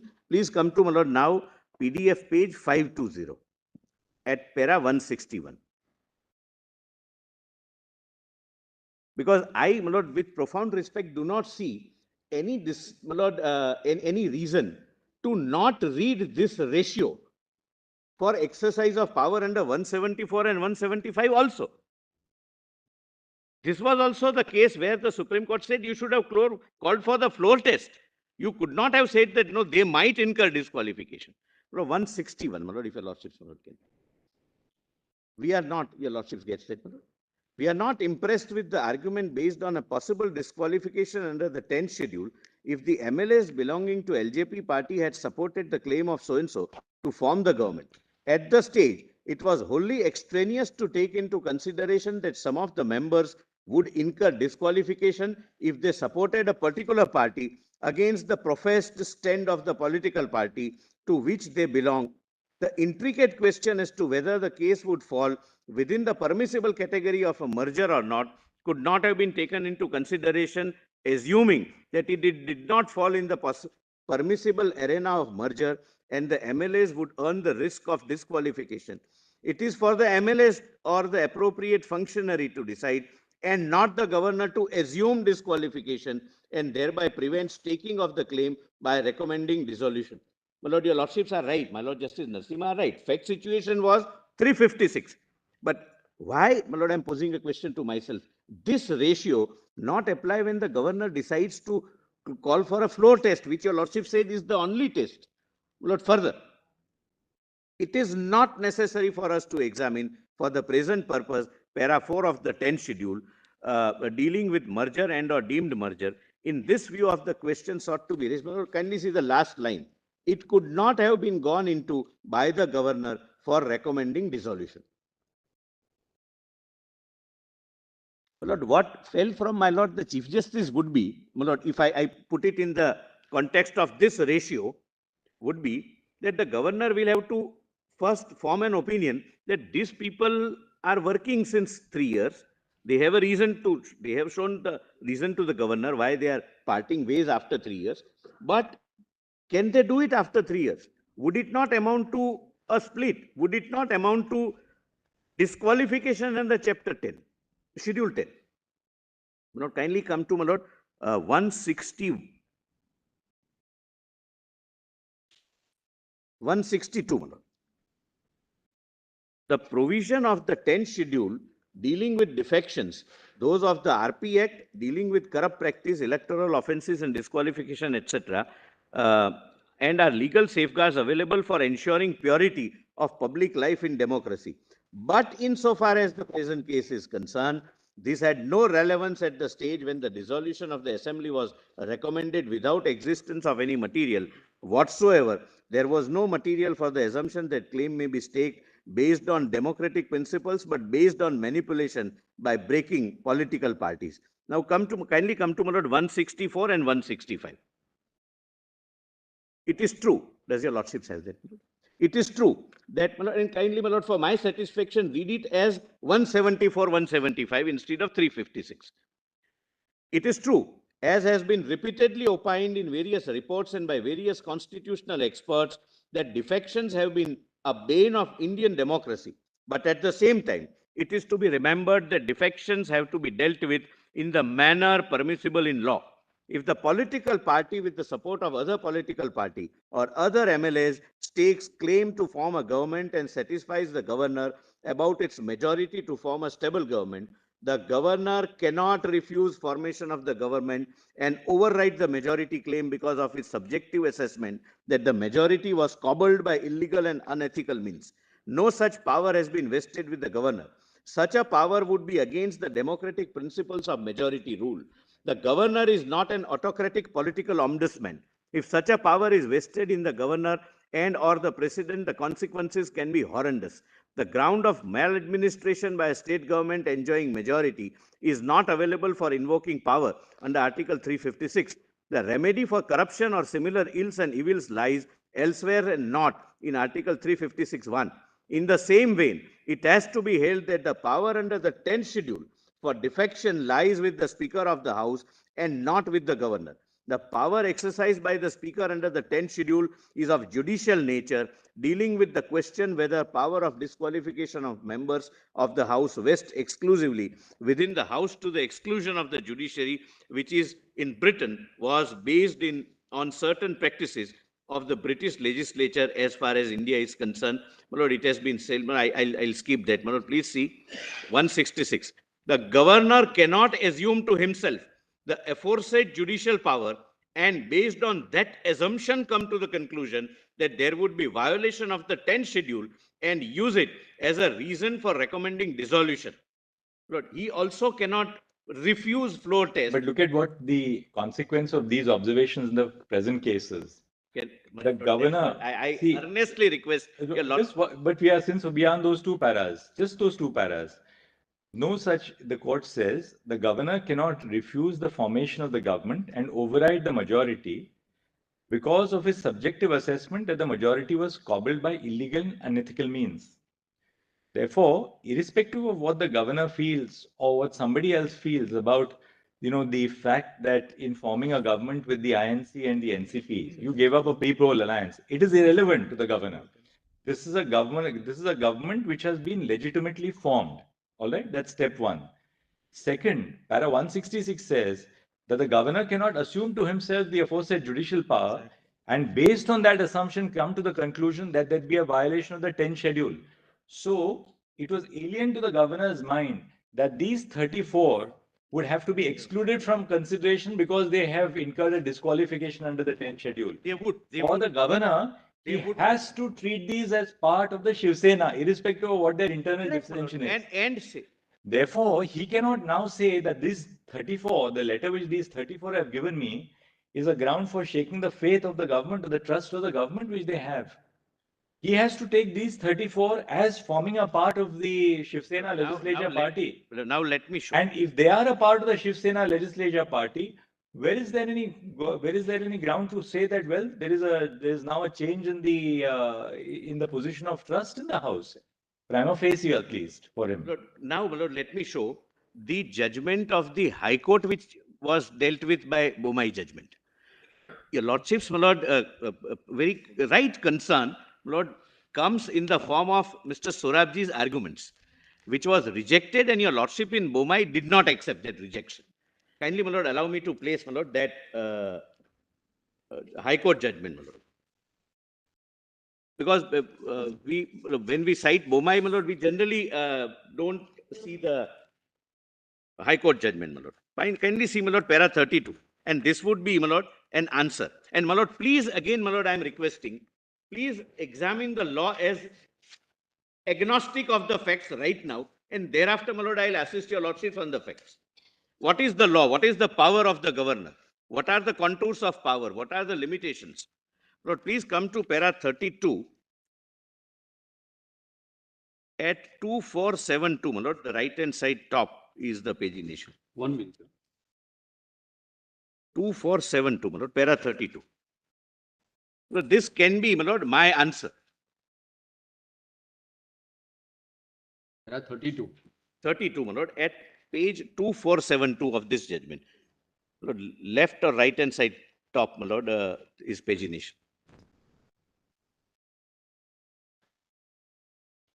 May I read, my lord? Yes, I've got.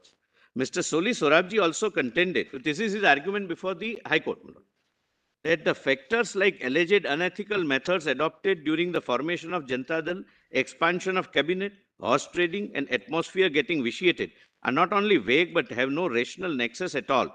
The question of failure of constitutional machinery, the Learned Council also laid, my lord, kindly come down, my lord. Anti-defection law, my lord, it says,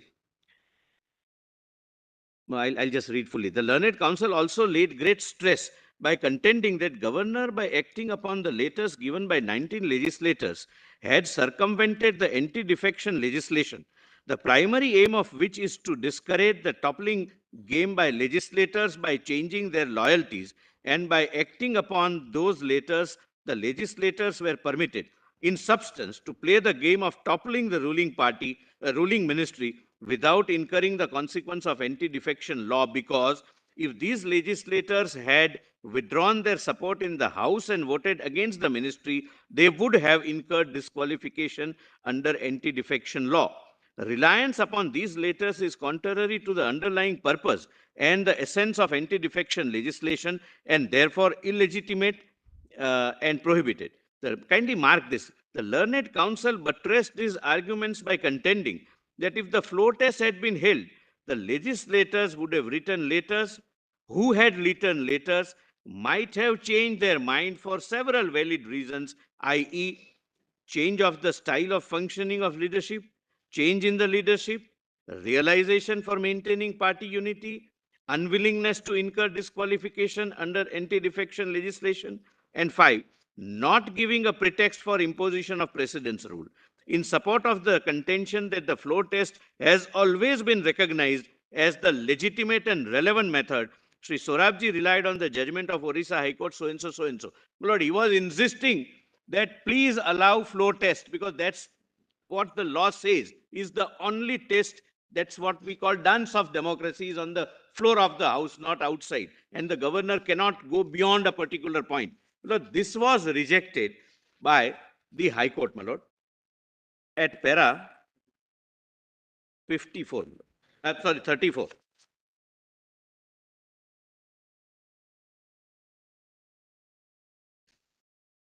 Page 2475.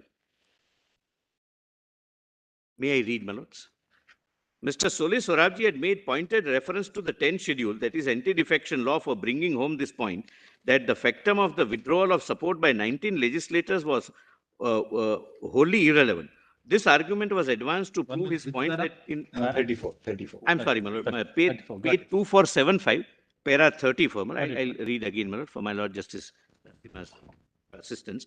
Mr. Sorabji had made pointed reference, this is the finding of the High Court, pointed reference to the 10th schedule, i.e. anti-defection law, for the bringing home his point that factum of withdrawal of the support by 19 legislators was wholly irrelevant.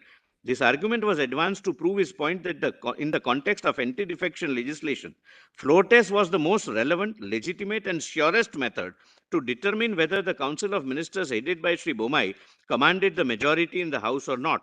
We are afraid we are unable to agree with this submission of the learned counsel.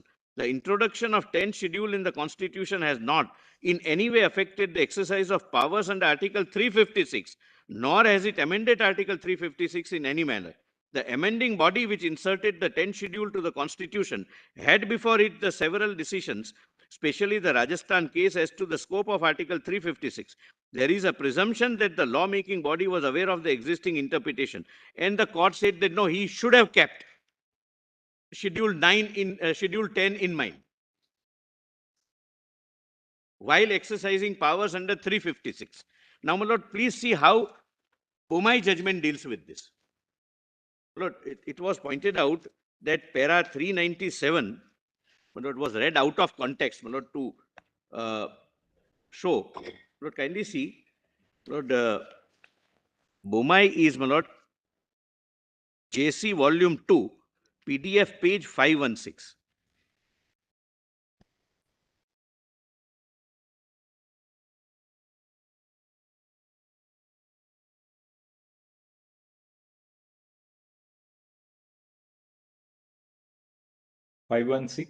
Yes, my lord. Your lordships, my lord, in the judgment of Justice Jivan Reddy, my lord, at page 516, my lord, para 389, formulates the question.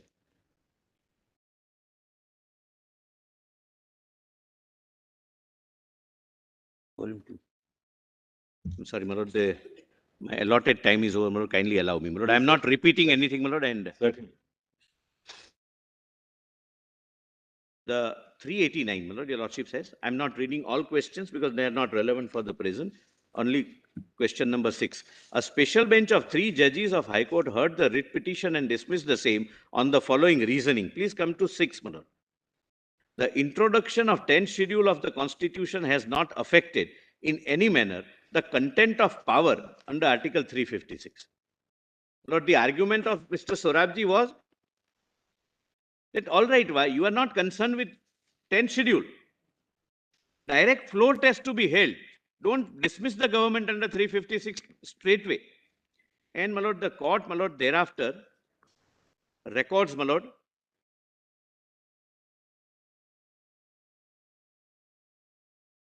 page, my lord, 393, my lord.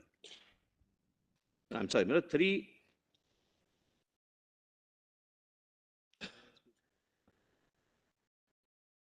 No, 397. In this context, my lord, the court examined this, my lord, that it is wrong. The governor should consider before removing the ministry, before not installing the government and imposing precedence rule, you should have given the floor test.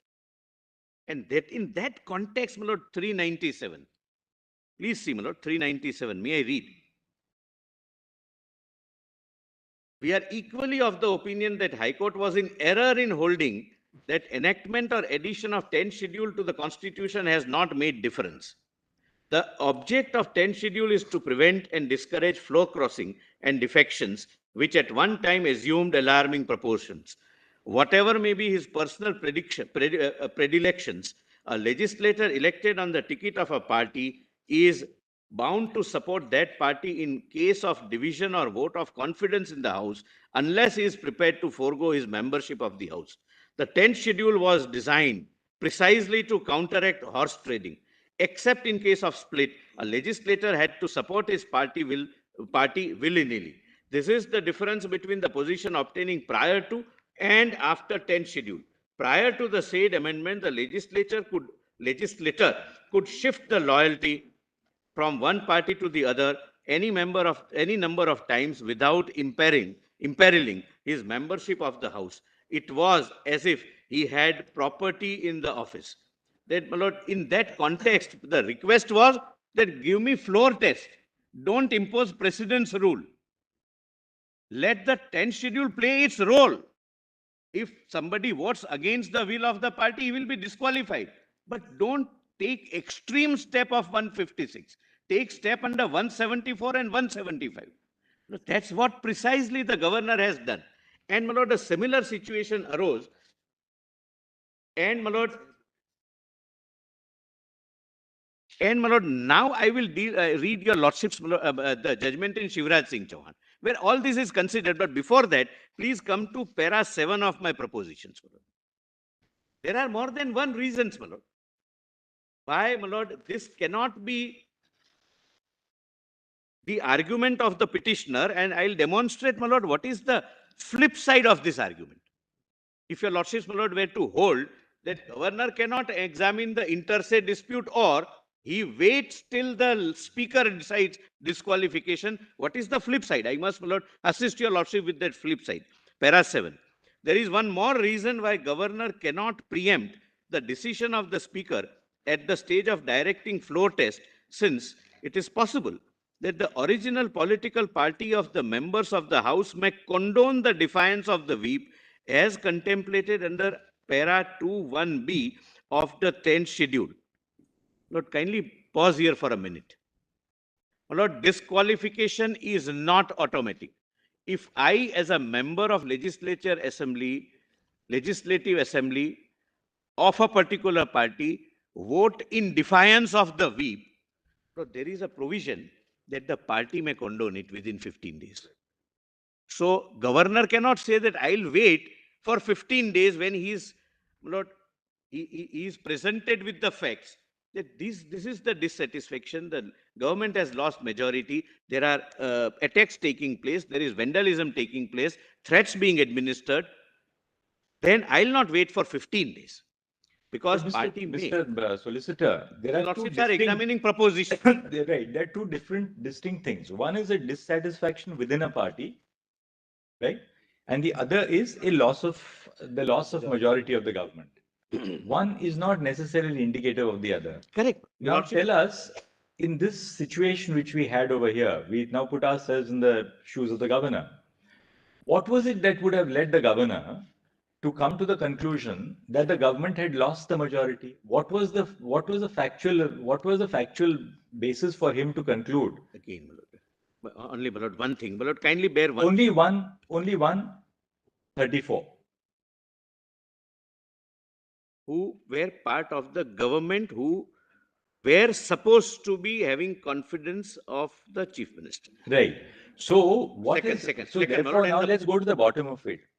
Look, can I first take the lordships to the bottom? What is the governor saying? What is the governor saying? These 34 who are part of the Shiv Sena have now expressed their dissatisfaction with the leadership of the Shiv Sena. Unless the governor says that the natural corollary is that these 34 will cease to support the Shiv Sena I'm sorry. my lord. on, sorry, It's not even that. not even that. Make every assumption in favor of the governor's decision. Because that's how we test the proposition. What could the governor have said, though he doesn't say that these 34 persons who are part of the alliance between the Sena, the Congress and the NCP have now expressed their dissatisfaction. He can call for a floor test if he has any circumstances before him to indicate that the strength of this three-party coalition has been substantially reduced. Boma is absolutely correct, it binds us anyway, that this disqualification issue under the 10th schedule is completely irrelevant. But what is the consequence? The governor has to treat these as continuing members of the Shiv Sena. Even before us, they are not saying that we have ceased to be members of Shiv Sena. Yes. Now, if they continue to be members of the Shiv Sena, and the Shiv Sena therefore continues to have 55 or 56 members, which it And originally if had. they vote against, they will incur disqualification. Governor would say that. Right. But then where is the question? What is the reason for calling a trust vote? Because they said The that even, governor, all our judgments say, Rameshwar Prasad says that, Bomai says that the 10th schedule disqualification is irrelevant to the exercise of judgment by the governor. I'm because obliged. That authority That's goes all to I'm- the speaker. Therefore, the facts as they stand before the governor indicate that these 34 are part of the group of 56 Shiv Sena MLAs. Now, if that is so, on what cogent material does the governor call for a floor test? What has changed can I, for him to call for a my floor lord, the test? difficulty is, Tell us one Lord, reason your why he has to call for a floor test then. my lord, your lordships are again on facts, my lord. I'm on propositions first. And then, my lord, I'll try and fit into the propositions to the facts of the case. Number one. Number two, All right, principally, forget the facts. Forget the facts. principally, Forget the facts. What? The governor, as a matter of principle now, Bomai tells us and Rameshwar Prasad tells us that circumstances which would lead to the which would warrant the invocation of the 10th schedule are alien to the mind of the governor when he calls for a floor test. correct. All right. So therefore, the possibility that these 34 in our case would incur a disqualification is irrelevant to the exercise of power by the I governor. bow down, my lords. Right? Now, if that is so, then the governor must forget the facts of this case, the prime principle. The governor must proceed on the basis of the position as it obtains. When the government has been formed, there is nothing which has, unless there is something, some subsequent event which alters the legal constitution of the government, the governor must continue to have before him and analyze the situation on the basis of the situation as it was when the government was formed and prior to the 21st of June in our case. He can't go into the 10th schedule, that's the speaker's jurisdiction. If he can't go into the speaker's jurisdiction, which is the 10th schedule, then what is the basis for calling a floor test? The only reason why he could have called for a floor test is that these 34 numbers, these 34 have alienated themselves. They have given up. They say that we have lost faith in Uddhav Thackeray, and therefore these 34 are excluded, the numbers. But there also, Ah, Mr. Solicitor, there's one difficulty for them, and we are only looking at the material that is available for the governor to draw an inference that floor test is necessary. We are not about the facts of the case. Three factors you have indicated. One is the 21st of June letter. Second is the case of threats. Third is about BJP's, and fourth is about the independence letters. Those two, if we eschew from consideration, because from the opposition side, for him to base his decision, apart from threats, which is purely a law and order situation, what is remaining is the 25th, It's not a law. of I'm June, sorry. 21st of June 2022 letter. That letter merely informs the governor that we reaffirm that Shinde to be appointed and continues to be appointed as the leader of the house. Number one. Number two, Gogawale will be the whip. You continue to recognize that. Nothing more than that. Then- It then- doesn't say anything more than allow that letter. Allow me to, my lord, So answer. now where does he draw an inference on the basis of this letter, Yes. which will become part of the material for him to take consideration? Lord, please come to, my lord, page 14 of the material, my lord, which I have placed on record, my lord. It's not just a letter, it is coupled with Yeah, we've seen that. That a letter. resolution. Coupled with a resolution. And, my lord, kindly bear one Resolution factor. of the 34, right? 34, my lord. It's not read before your lordship. My lord. All It's, right, just Yeah. 1 second. Let's go to that. it's a PDF page 14, my lord. That is at 40.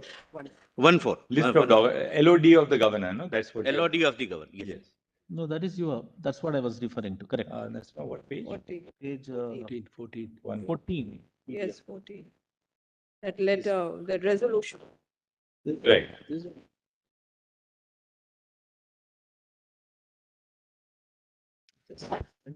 We, your lordship, sir. Just C17. Yeah. 17.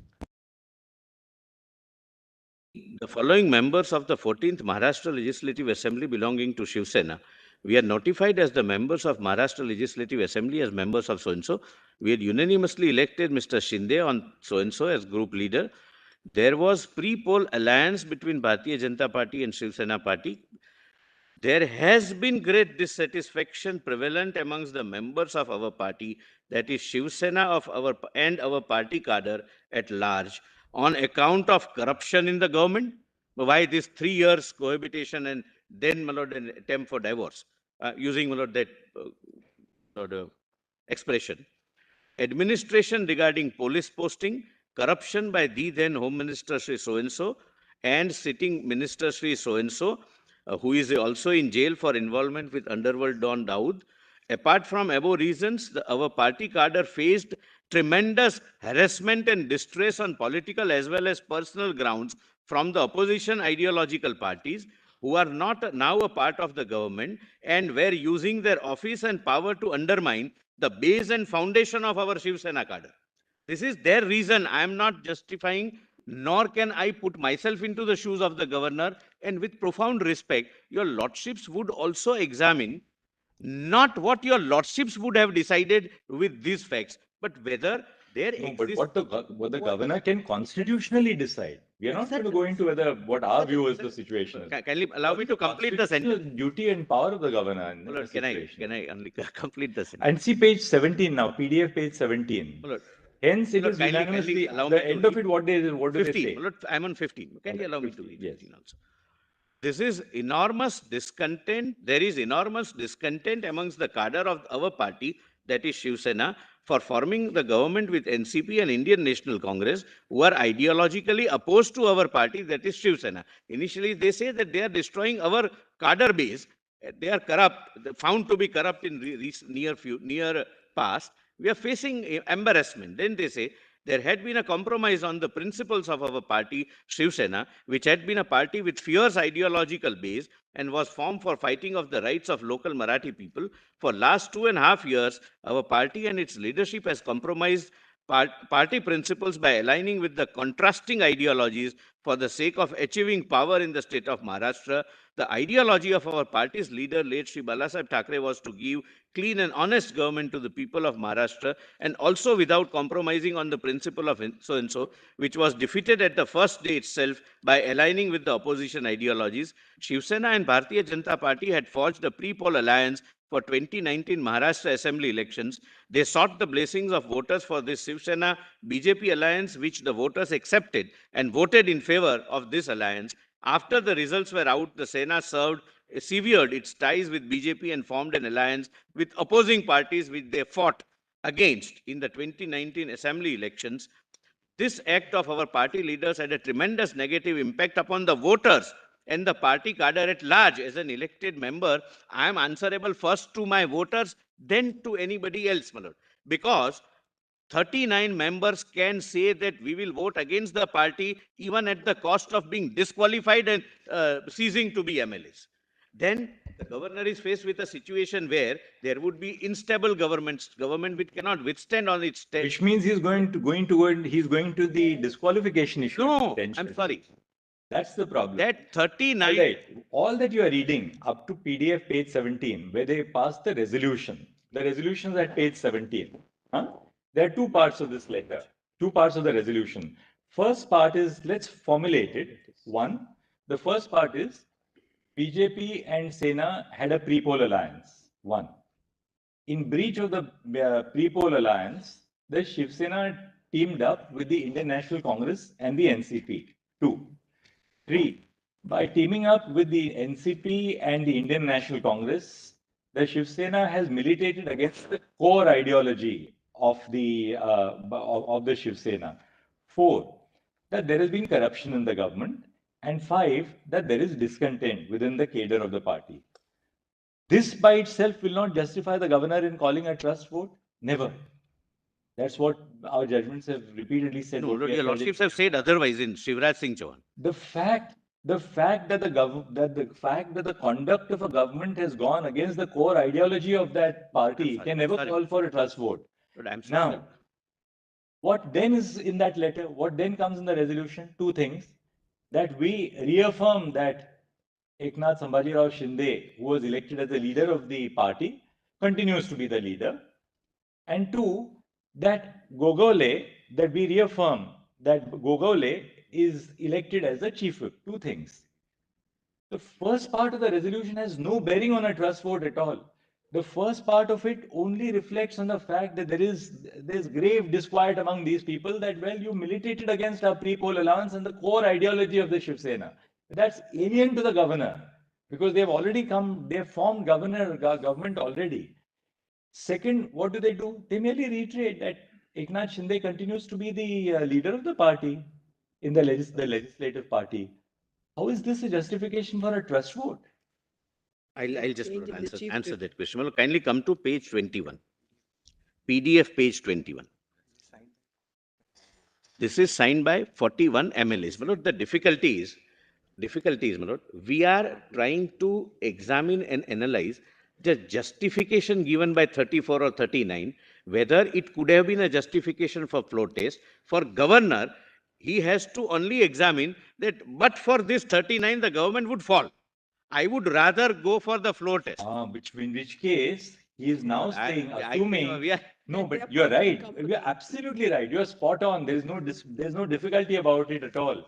Therefore, what the governor is saying is, but for these 39, as you rightly say, the government will fall. Can he look into the fact that but for these 39, the government will fall when exclusion of these 39 is postulated on the speaker passing an order for their disqualification under the 10th schedule. Until that order is passed, he cannot presume that they are going to be. he is not. It's a preemptory move. Lord, I think we are.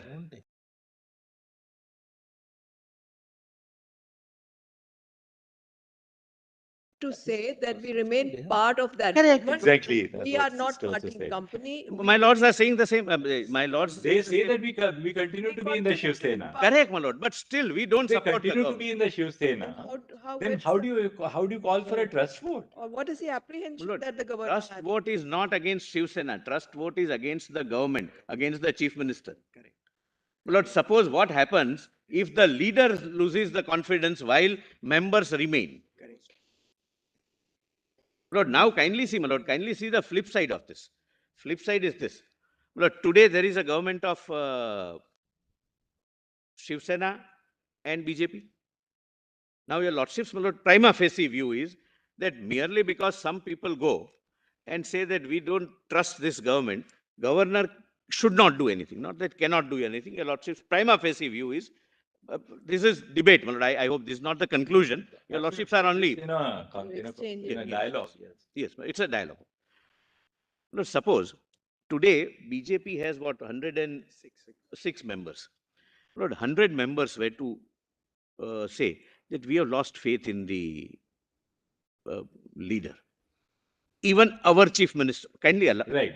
kindly allow me to. So 106 say we have lost faith in Fadnavis. Okay. Kindly, He was a allow leader. me to. For a moment, postulate it. Yes, you're right. Absolutely. Exactly. You're absolutely on spot on. Kindly see, my lord. Would your lordships consider giving governor the power to wait for the floor test and ensure that there is some management where the majority is created? That's the flip side of it. Mr. Solicitor, you can never allow the governor to ask for a trust vote when there is absolutely nothing to shake the majority on the floor of the House. What is the trust vote for? Do you have the numbers in the House? The trust vote is not for determining who is going to be your leader in the House. No. The trust vote, what is the purpose of the trust vote? In a House of 288, do you have 144? That's the purpose. And if there is nothing to indicate that 144 is disturbed, That is- who will lead those 144 is alien to the governor. It may not have been Uddhav Thackeray. They could have elected somebody else. The INC, NCP, and the Sena would have, and the Sena would have said, "Oh, Your they're electing somebody else." Would your lordships come to page 21? There is a But direct. that is a matter of internal party discipline. You see, that can never be a matter for the governor. Governor's trust vote is where the majority in the House is shaken. And where was there anything to indicate that this? Page 21. Page 21. Yes, Yes, page 21. page 21. Yeah, yeah. And This if you is see, 47 MLAs writing to the governor on 25th of June, para 2. 25th of? As is common knowledge, we no longer wanted to be a part of the corrupt MVA government. However, we were being continuously threatened to continue supporting the incumbent government without our free will. Thus, left with no option, we were constrained to flee away, said so and so, so and so. However, as yet another attempt to break out our resolve and arm twist us to give in to the demands of MVA government comprising NCP and INC goons, security which was earlier provided, etc., etc. They say, we don't wish to support this government, meaning. no, Mr. thereby- Mehta, if you will look at para 11, that's the conclusion. We demand security. That's all. They don't say we are parting company. Where do they say that? My lord, They say, please give us adequate security as also our Lord, family because it's my been lord, the withdrawn. governor is not, my lord, a court where this prayer was not couched in this manner. He has to, based upon the material before him, No, no, arrive. Mr. Mehta, what is being pointed out, what is being pointed out is this communication cannot be said to be withdrawing the support to Mr. Uddhav Thackeray. My lord, This is that what happened earlier, it what happened says- that. What it says, well, it may say they give us protection, but they say, we no longer want to be a part of this corrupt government. Correct, Meaning but thereby they- 47 then- people are minus now And they from the don't say magical mark. what is being pointed out, then thereafter they don't say further that henceforth, correct, we are not supporting this. If it we are is a withdrawing petition, there is no and prayer. Therefore, the subjective satisfaction.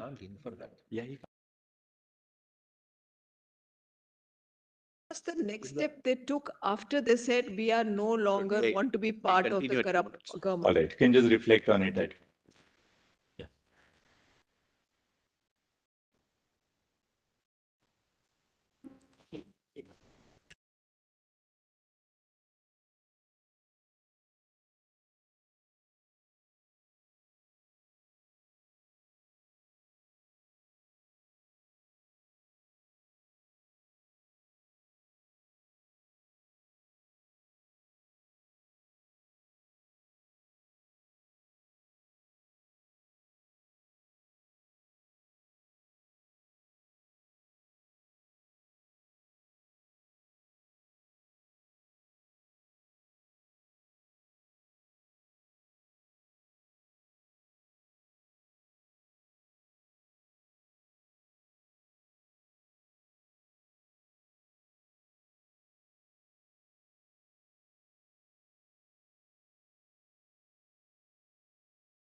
Yes, Mr. Mehta.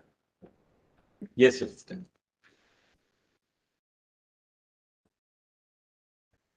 21, 21. 21 of the compilation of the governor, my lords.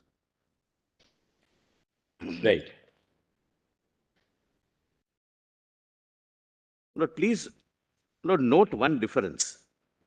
It's not legislative party members showing lack of confidence in their party. It's not their internal party affairs anymore.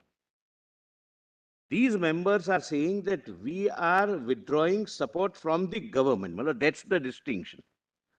And my lord, I would hasten to add, my lord, that this not being, my lord, a petition or a suit may not have a prayer clause, etc. But governor, my lord, as I will show from one para of Bomai, from whatever material, if he comes to the prima facie satisfaction, and that test is accepted by my lords, my lord, in the Shivraj Singh Chauhan judgment, that there is loss of confidence by this government, then he can ask, not only can ask, he should ask the floor test. My lord, kindly see para 2, my lord, once again. As is common knowledge, we no longer wanted to be a part of corrupt MVA government. However, we are being continuously threatened to continue supporting the incumbent government without our free will, thus left with no option, etc., etc., my lord. And this is signed by 47 members of the Legislative Assembly, not just Shiv Sena MLAs, but independents and 2 members of Prahar Jan Shakti Party saying we are withdrawing support from the government. And oh my. This is, my lord, in my respectful submission, the material as Para 2 mein first sentence. Where are you saying you? my apologies. My lord, page Two first 21 sentence. of my apologies. Only it is common knowledge that we no longer Lord, govern. Wanted, since past. Wanted to be. want to be part. No, it's past and continuous also. That we have already declared that we don't want to support, but now we are being pressurized to support. That's what. Lord, kindly see, All right. and I'll show my lord para 393 Bomai. My lord, from whatever material he comes to a prima facie conclusion that there needs to be a floor test, my lord, he would be under an obligation.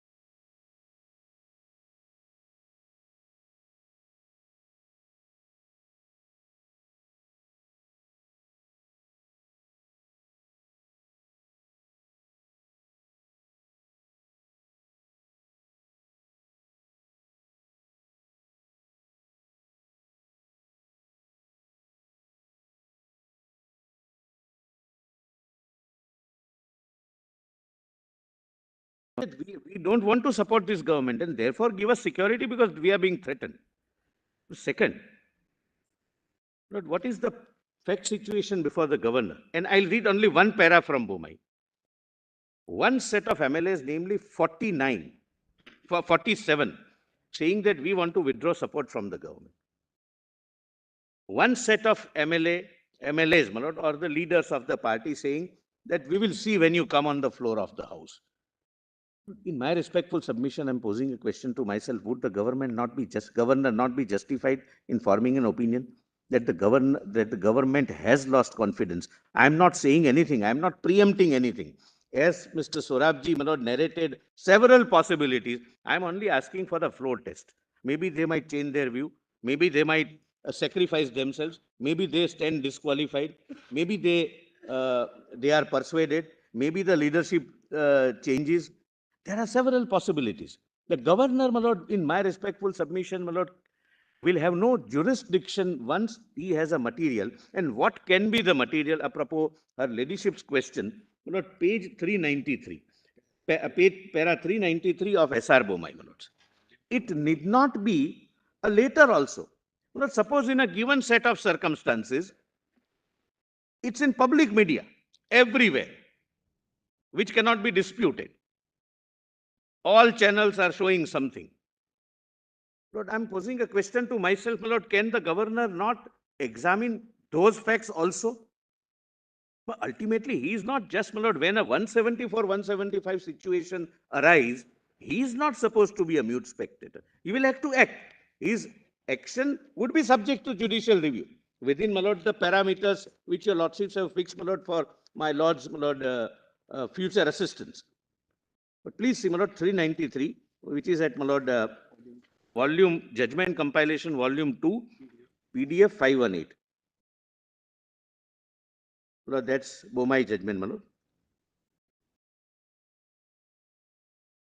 Am I with your lordships, my Lord? My Lord Justice. And Lok Prahari and these 17 independent MLAs were backing the government up to then. Yeah, yes. Seven, my Lord. Seven. Seven. Not seven. And, my Lord, one set of 393. In this connection, it would be appropriate to notice the unanimous report of the Committee of Governors appointed by the President of India. The 5 governors unanimously recommended that the test of confidence in the ministry should normally be left to a vote in the assembly, where the governor is satisfied by whatever process or means. Please kindly see, my Lord. It need not be a prayer that please hold a floor test, etc. My Lord. People are telling him that the government is not enjoying our support. They've lost the confidence.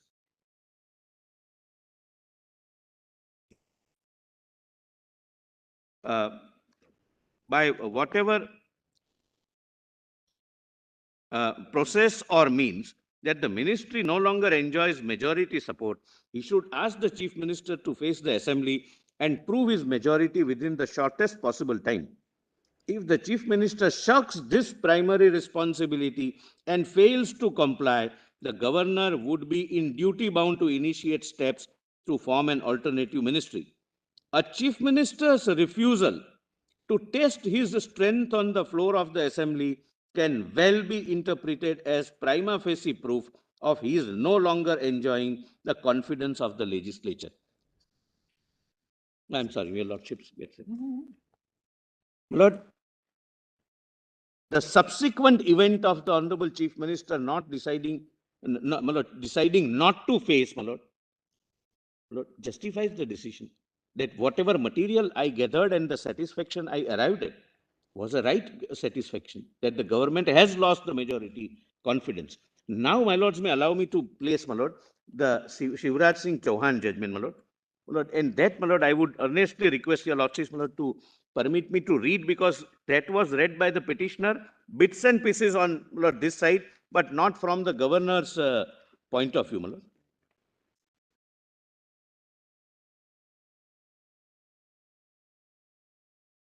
I'm sorry, my Lord, page 395, my learned friend is right. My Lord, para 395 also in Bomai, my Lords. 395. Because it's not a luxury which is, my Lord, conferred upon the governor. My Lord, it's a duty. 392 or 395, my Lords, of SR Bomai. And what is the PDF Same page? Can you give me? 518, my Lord, judgment compilation 1. 2, I'm sorry. 5-1. 518, my Lords. 395. The High Court, in our opinion, erred in holding that the floor test is not obligatory, if only one keeps in mind the democratic principles underlying the Constitution and the fact that it is the Legislative Assembly that represents the will of the people and not the governor. The position would be clear beyond any doubt. In this case, it may be remembered that the Council of Ministers not only decided on so-and-so to convene the Assembly on so-and-so, but also offered to prepone the Assembly if the governor so desired. It pains us to note, Lord, your Lordship, that's on the facts of the case, my Lord. The governor did not choose to act upon the said offer, and my Lord, that was frowned upon by the court. Indeed, it was his duty to summon the assembly and call upon the chief minister to establish that he enjoyed the confidence of the House. Not only did he not do it, but when the Council of Ministers offered to do the same, he demurred and chose instead to submit the report to the President. Lord, here I am being asked by the person who did not choose to face the vote of no confidence that why did you call for the vote of confidence? Why did you call for the floor test? The converse situation and more drastic, my lord, in terms of the facts. In the circumstances, it cannot be said that the governor's report contained or was based upon relevant material. There could be no question of the governor making an assessment of his own.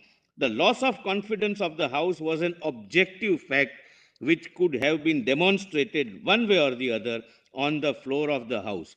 In our opinion, wherever a doubt arises whether the Council of Ministers has lost the confidence of the House, the only way of testing it is on the floor of the House, except in an extraordinary situation where, because of all pervasive violence, the governor comes to the conclusion and records the same in his report that for the reasons mentioned by him, a free vote is not possible in the House. So, my lord, it's not his right, it's his obligation. Now, my lord, kindly come to, my lord, and, my lord, the threshold in my respectful submission is that some material which creates a doubt in his mind. And, my lord, I would, my lord, at the cost of repetition and with profound respect, my lord, please, this is a constitutional submission. Don't, my lord, misunderstand the submission. My lord, the threshold of your lordship's judicial review, which I am not disputing, would be whether there was any material, whether based upon that material, your lordships may perhaps would have taken a different view, may not be a test. Now, your lordships, my lord, kindly come to Shivraj Singh Chauhan, my lord. Volume 1, 1360, my lord, PDF 1360. Lord, I want your lordships to, my lord, see the contentions raised, because that was not read before your lordships, my lord, and this would really be, my lord, illuminating and will assist your lordships to lay down the law correctly. 1360. Yes, my lord. 1360 PDF. It is internal page 22 of Shivraj Singh Chauhan. Lord, this is the arguments of Dr. Singhvi, which my lords were pleased to, my lord, record. 17.2. My lord, I have marked my copy so that I don't have to, my lord, read everything. And your lord, I'll leave, my lord, something which is not relevant. Your lordships can trust my discretion on that, my lord. 17.2. There is a fallacy in the assumption that the governor has any locus to direct the chief minister to conduct a floor test to establish a majority on the floor of the House. Next, this court ought not to enforce the direction for convening a floor test, as it will have the effect of short-circuiting, as it was described, the large discretion which is entrusted to the Speaker on the matters of resignation by members under Article 190. Then, my lord, 17.8. The precedent of this court in regard to convening of the trust vote have arisen in the context of fresh elections held to the legislature and not in the context of a running assembly. My lord, Shivraj Singh Chauhan was a case of a running assembly, and in the midst of the, my lord, the government functioning, the then chief minister lost the confidence. This is what your lordships were dealing with, my lord. Now, my lord, kindly come to para 19. Again, my lord, submission. Elucidating on the above submissions, it was urged that the object of exercise undertaken by the so-and-so is to find a way around the 2/3 stipulation contained in the 10th schedule by engineering resignations of the 22 members in a running house. The submission is that if a trust vote were to be held before a decision has been taken by the Speaker on whether to accept the resignation of the members, this will pave the way for the 16 members whose resignations have not been accepted till date to abstain from voting. Their abstention, it has been urged, would alter the strength of the members present and voting, thus modifying the required majority in the House and impacting the outcome of the trust vote. Now, your lordships, my lord, kindly directly go to para 26, my learned senior Mr. Sibbal's submission. Lord, it would be at PDF page 1363. 1363. Mr. Sibbal contends that the observations of the Constitution bench in Nabam Rabia on the authority of governor to order a trust vote to be conducted on the floor of an ongoing legislative assembly are purely omitted. But Nabam Rebia was also an ongoing assembly, not first time government formation. The case before the Constitution bench in Nabam Rebia dealt with a situation where the governor had preponed the date for meeting of the legislature assembly to decide the question of speaker's removal. It was submitted that Nabam Rebia is not a precedent for the proposition that the governor is entitled to require a trust vote to be conducted on the floor of a legislative assembly, which has been duly constituted and is in session. Mr. Sibal submitted that the consequences of upholding the power of governor would be to encourage both the demolition of an elected government and the democratic structures of the governance. Mr. Sibal's submission, in Mr. Sibal's submission, governor would have the power to summon the House where it is not in session. Since under Article 168, the governor is a part of the legislature, if the House is not in session, it is open to a governor to seek a special session where facts indicate that the existing government has lost its majority. But this is in support of what I did as a governor. That if it's not in session and something would turn on his written another argument that no confidence motion was the only way and not the confidence vote by floor test. However, in a similar vein, Dr. Singhvi's submission, Mr. Sibal urged that this course of action is not open to the governor when the House is in session, and in such an eventuality, the only remedy is to seek a motion of no confidence to test whether the incumbent government is possessed of the confidence of the House. With respect to exercise of the power of the governor by calling for a trust vote, it has been submitted by Mr. Sibal that there must exist an objective satisfaction of the governor based on material in his possession. Absent a physical verification, it cannot be said that mere tendering of resignation by members led to valid exercise of power by the governor to call for a trust vote. Here, my lord, withdrawing support from the government. In the present case, the governor had no material to conclude that 16 members had submitted their resignations voluntarily. Legislative history in the country indicates that minority governments have survived, and unless it is shown that mere tendering of resignations actually caused the loss of confidence in the incumbent government, it is not open to the governor to conclude that actions of the 16 members would result in a loss of confidence. Here, they specifically say in writing that we want to withdraw support from the government. My lord, your lordships, my lord, kindly, my lord, then skip my submissions, my lord. I happen to appear for the governor there, my lord.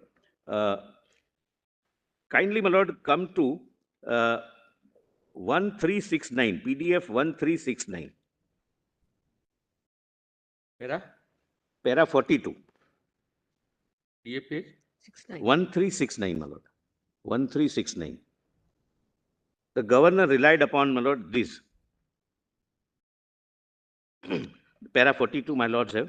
My Lord Justice Narasimha. The letter sent by the governor to the chief minister indicate that the governor relied on the following circumstances in coming to the conclusion that a floor test was urgently required. The receipt of information by the governor that 22 members who had previously supported the incumbent government had submitted their resignations to the Speaker of the Assembly. The members who had tendered their resignations had communicated their decision through the print and electronic media. Copies of the letters of resignation had been submitted by the 22 members to the governor. The 22 members had asked the governor to provide security to facilitate their appearing before the Speaker. Amongst the group of 22 members who had tendered resignations were 6 cabinet ministers whose resignations had been accepted by the Speaker. Now, my lord, may kindly come to 43. It was on the basis of the above material and circumstances that the governor informed the chief minister of his having formed the opinion prima facie that the government had been reduced to a minority in the House, making it necessary to conduct a floor test immediately after the address of the governor at the budget session. Then, my lord, para 44, the action of the governor requiring a trust vote be carried out has essentially been assailed on 3 broad grounds of challenge. It has been submitted that governor had no power to order a trust vote in course of an ongoing legislative assembly or at any rate while the legislative assembly was in session. If the governor did possess such a power, then the exercise of the power by the governor in ordering a trust vote impinged upon the authority entrusted to the Speaker under proviso to Article 190, Subarticle 3B. And 3, the governor had no objective basis of or material to form the prima facie opinion that incumbent government had lost its majority in the Madhya Pradesh Legislative Assembly. Now, my lord, questions before the court, my lord, kindly come to PDF 1371, para 46.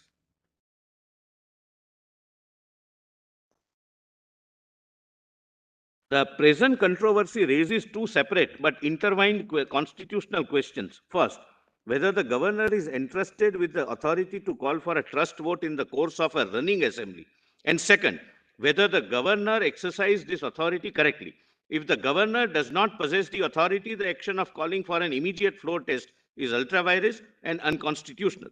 Alternatively, if the governor does possess the authority to call for a floor test, this court must determine the contours of such power and answer the question of whether the governor acted within these contours.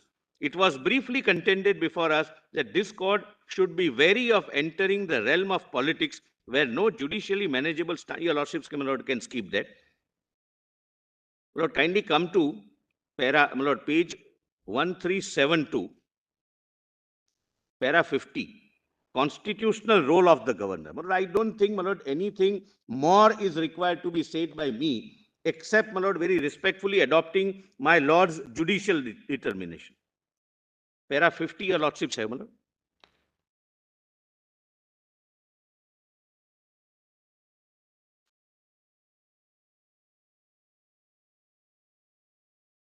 Can I read? Yes. Para 50. We must consider the constitutional scheme in operation between the state legislature and the office of the governor. As a matter of constitutional principle, the state legislature comprises of the governor and the legislative assembly. The governor is not an elected member of the state legislature. The governor is appointed by the president and is the head of the executive branch in whom, under Article 154, the executive power of the state is vested.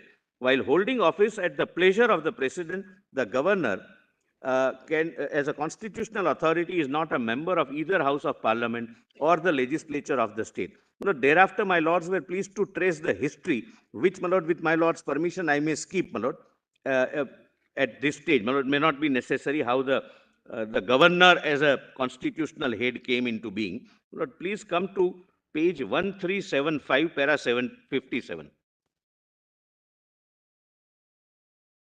The Constituent Assembly thus decided to vest the office of the governor with certain discretionary powers under the Constitution. In taking this decision, the Constituent Assembly was aware that there were certain associated risks in granting the governor discretionary powers, including in question of formation, disruption, and dissolution of democratically elected governments. However, the framers felt that this discretion was necessitated by unique historical factors that existed at the time of adopting the Constitution, and it was hoped that with the maturing of our polity, a level of constitutional statesmanship and trust would paper over the cracks of constitutional choices necessitated by more violent times. My lord, kindly come to, my lord, para 61 at PDF page 1377.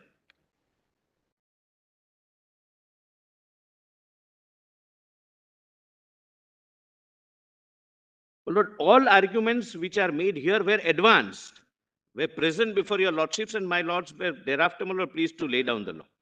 Para 61. The issue of whether a governor can call for a trust vote in an already constituted legislative assembly is not entirely res integra. Before a 9-judge bench of this court in S.R. Bomai, the individual cases which came up for consideration included the dispute emanating from the state of Karnataka. In the state of Karnataka, following elections to the assembly in March 85, the Janata Legislative Party emerged with the majority. Sri Hegde was elected as the leader of the house. Lord, kindly allow me to read these facts. Lord, there is something, Lord, which may assist your lordships. Sri Hegde was elected as the leader of the party and was sworn in as chief minister. Following his resignation, Sri Bomai was elected as the leader of the party and was sworn in as chief minister on so-and-so. In September, there was a merger of Janata Party with Lok Dal B, resulting in formation of Janata Dal. On so-and-so, a legislator defected from the party and presented a letter to the governor of Karnataka withdrawing his support from the Janata Dal government. The legislator met the governor on the next day and presented 19 letters purportedly of 17 Janata Dal legislators, an independent and a BJP legislator withdrawing support from the Janata Dal government. On so and so, the governor sent a report to the president opining that as a result of withdrawal of support, the ruling party had been reduced to the minority in Karnataka Legislative Assembly and recommended that action be initiated under Article 356 of the Constitution. Because if this is the correct assessment of the governor, there are two options: either go for a floor test or 356, which your lordships have frowned upon. Subsequently, on so and so, 7 legislators submitted letters to the governor complaining that their signature had been obtained by misrepresentation and reaffirmed their support to Sri Bommai's government. The state cabinet decided to convene an assembly on so and so, and the chief minister met the governor, offering to prove his majority on the floor of the house, if necessary, by preponing the assembly session. In spite of this, the governor submitted another report to the president on so and so, and a proclamation was issued under Article 356. It was in this background that 9-judge bench, 391,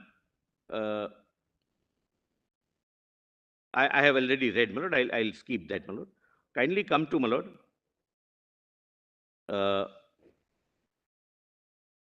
65, my lord, para 65 at 1380,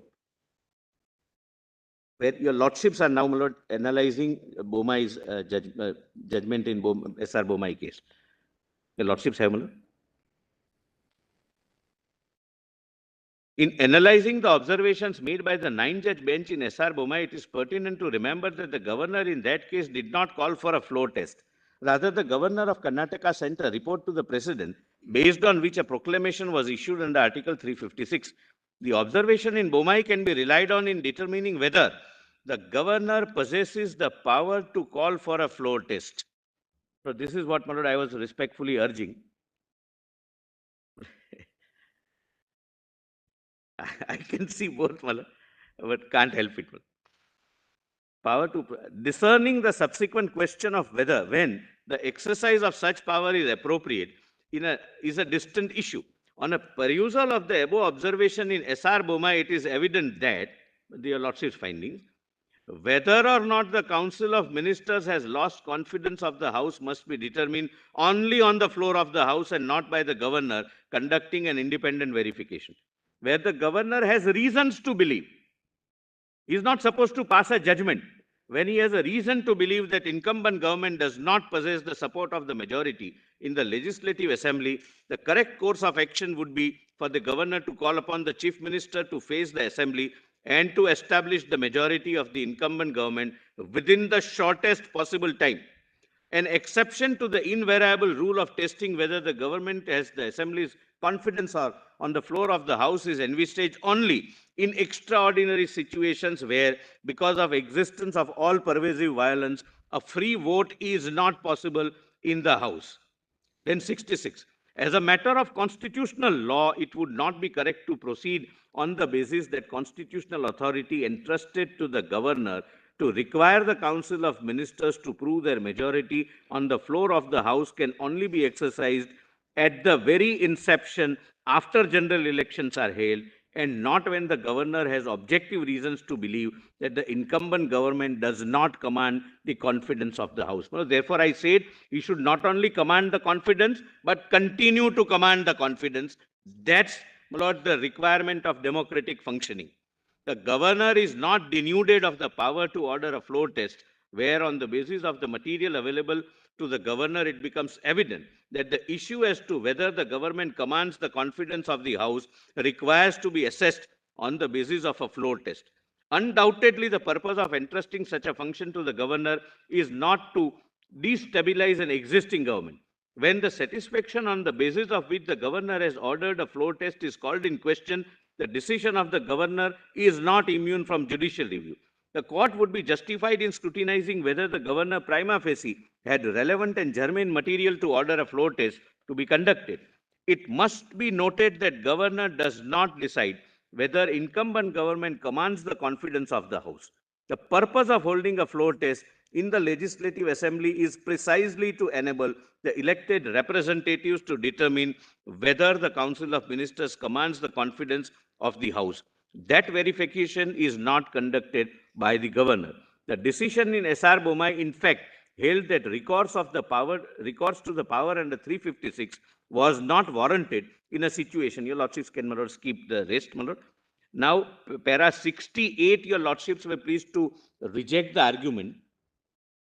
The argument was that the exercise of power by the governor under Article 174 and 175 should also be based on aid and advice.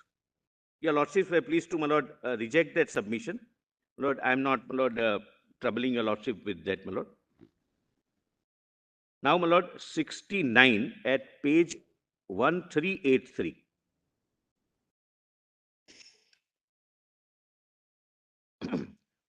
Lord, judgment after judgment, it is settled, my lord. Please allow me to place Nabam Rebia, my lord, only.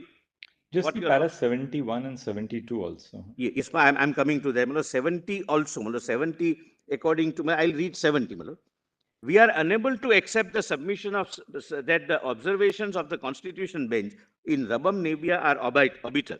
The observation in Nabam Rebia are consistent with the formulation of principle in the 9-judge bench decision in SR Bomai, as we have discussed earlier. Please note, my lord, the power under Article 174 of the Constitution to summon the House and to prorogue it is one which is exercised by the governor on the aid and advice of the Council of Ministers. But in a situation where the governor has reasons to believe that the Council of Ministers headed by the Chief Minister has lost the confidence of the House, constitutional propriety requires that the issue be resolved by calling for floor test. The governor, in calling for a floor test, cannot be construed to have acted beyond the bounds of constitutional authority. And, my lord, loss of confidence mean in a running assembly. Now, my lord, your lordship may, my lord, kindly 71.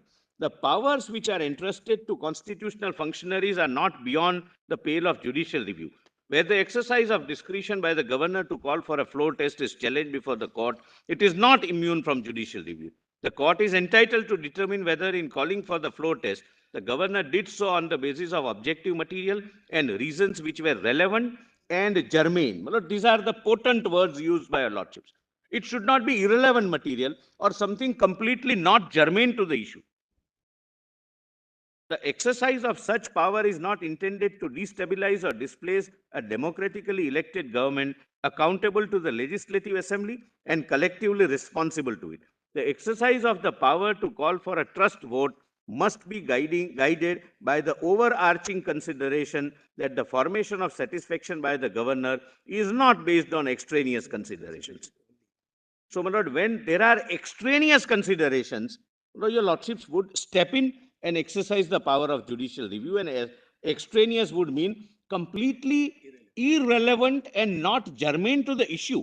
Issue, namely, whether the governor would be justified in forming an opinion or entertaining a doubt about the government having lost the majority support. If the documents are not irrelevant or not germane, then, my lord, perhaps your lordships may not take a second guess on the basis as to what your lordships would have perhaps perceived the situation to be capable of. Lord, kindly, Lord, para 73.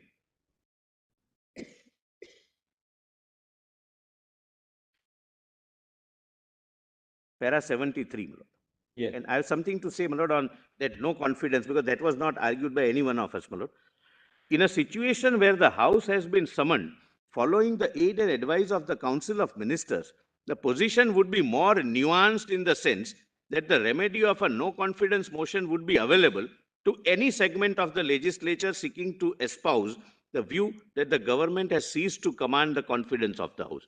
When the government calls for the session being called, in exercising the constitutional authority to demand a trust vote, the governor must do so with circumspection in a manner that ensures that authority of the House to determine the existence or loss of confidence in the government is not undermined.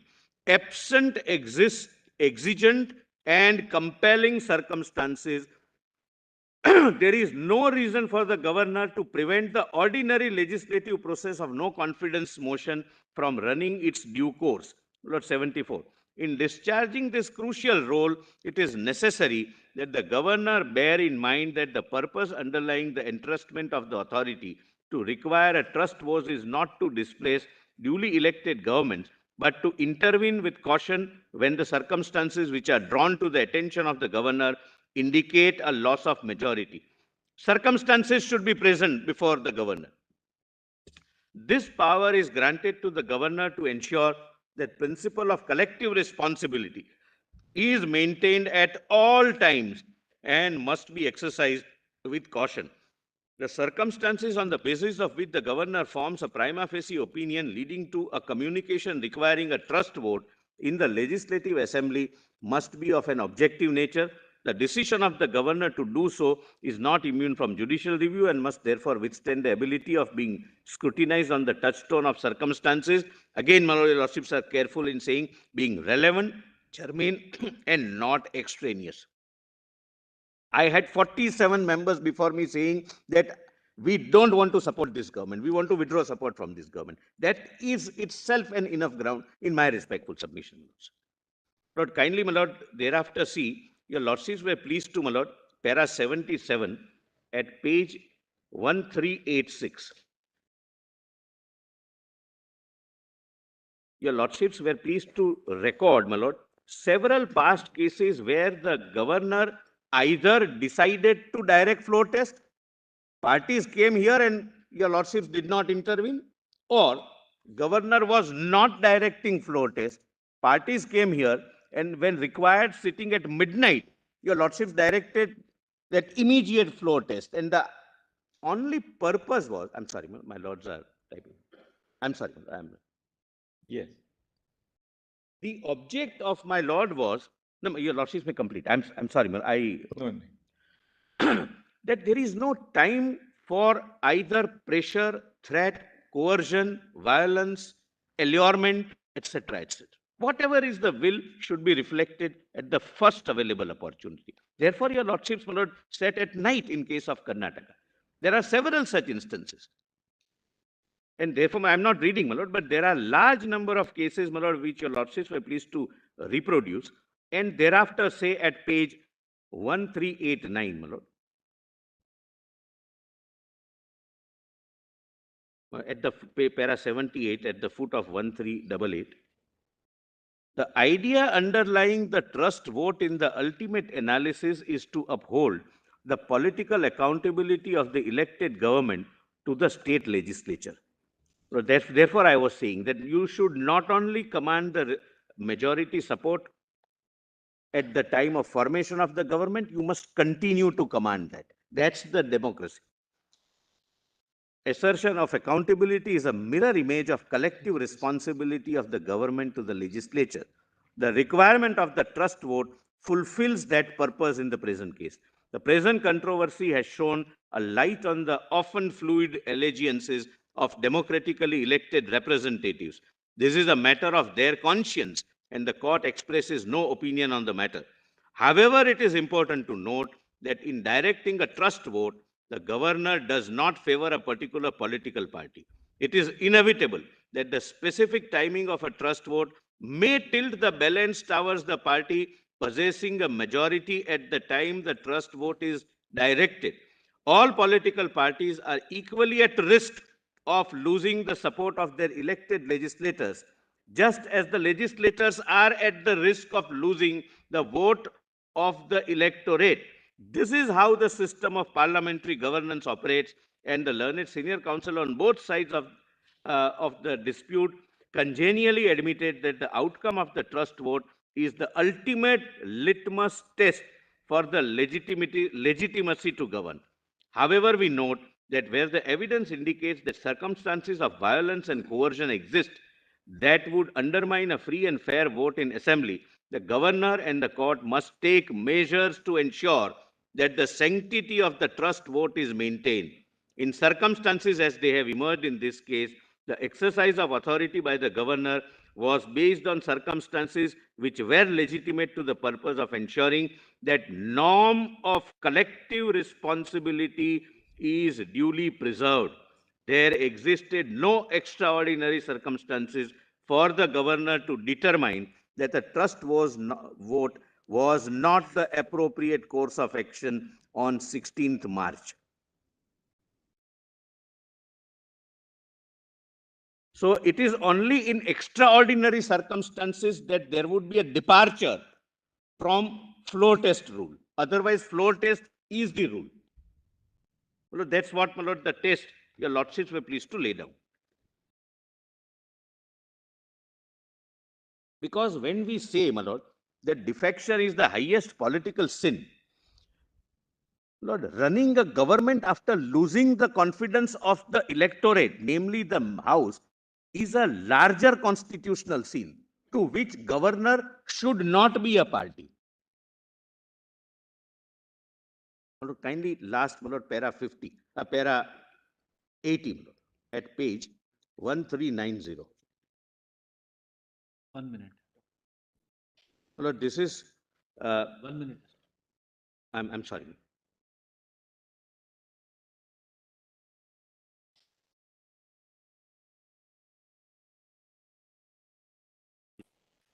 Para 79, my lord, the submission that short-circuiting the speaker's power, that governor by asking for the floor test has short-circuited, my lord, the speaker's power, and your lordships are, my lord,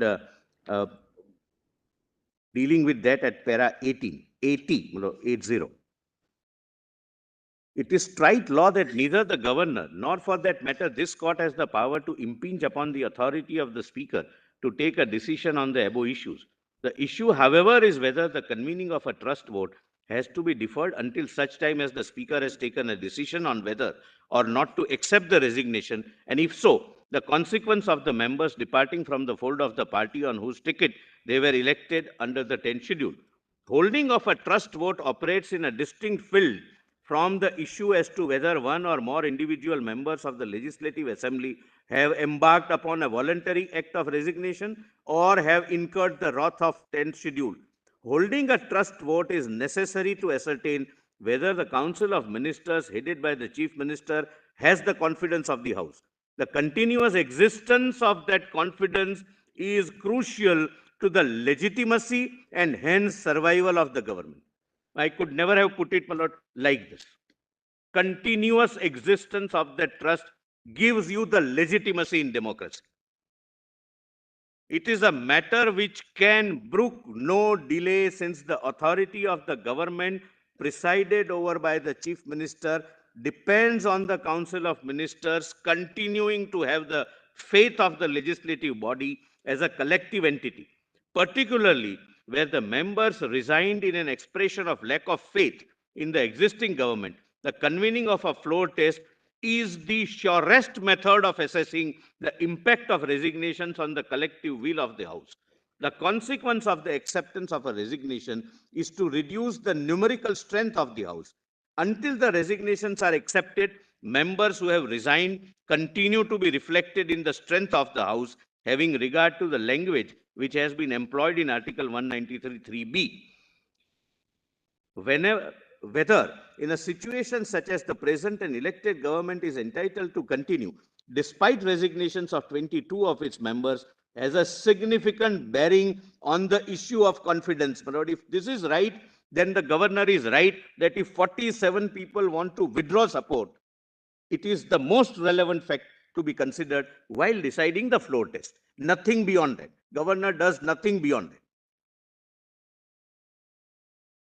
Neither the governor nor, for that matter, the court can entrench upon the power of speaker, but the pendency of proceedings before the speaker cannot be a valid basis not to have the confidence of the House in the government determined by convening of a floor test.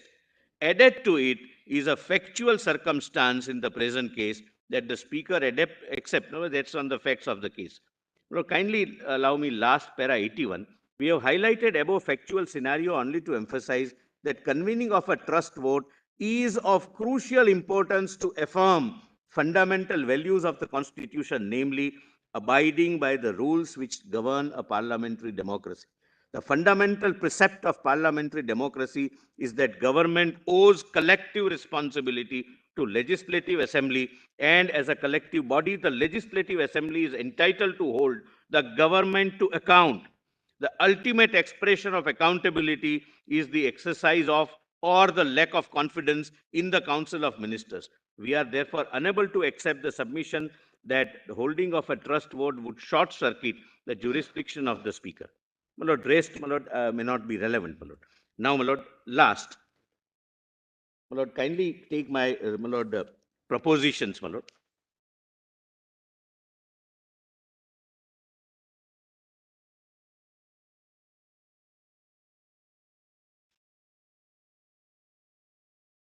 My Lord, para 7, I'll just quickly go through, my Lord, there are only 2 pages, my Lord, left.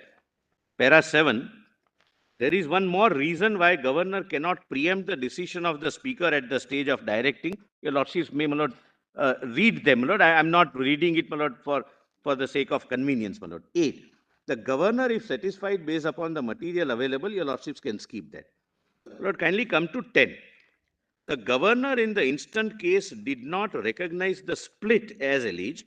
If the Governor would have recognized the split in Shiv Sena as alleged, he would have directly called Sri Eknath Shinde to take oath. There was a split. The Governor merely, based on objective material before him, none of which is disputed on facts, formed an opinion as to the doubt about as to whether Sri Thackeray enjoys majority in the House, and considering the threats and violence, he should be immediately called upon to face the floor test.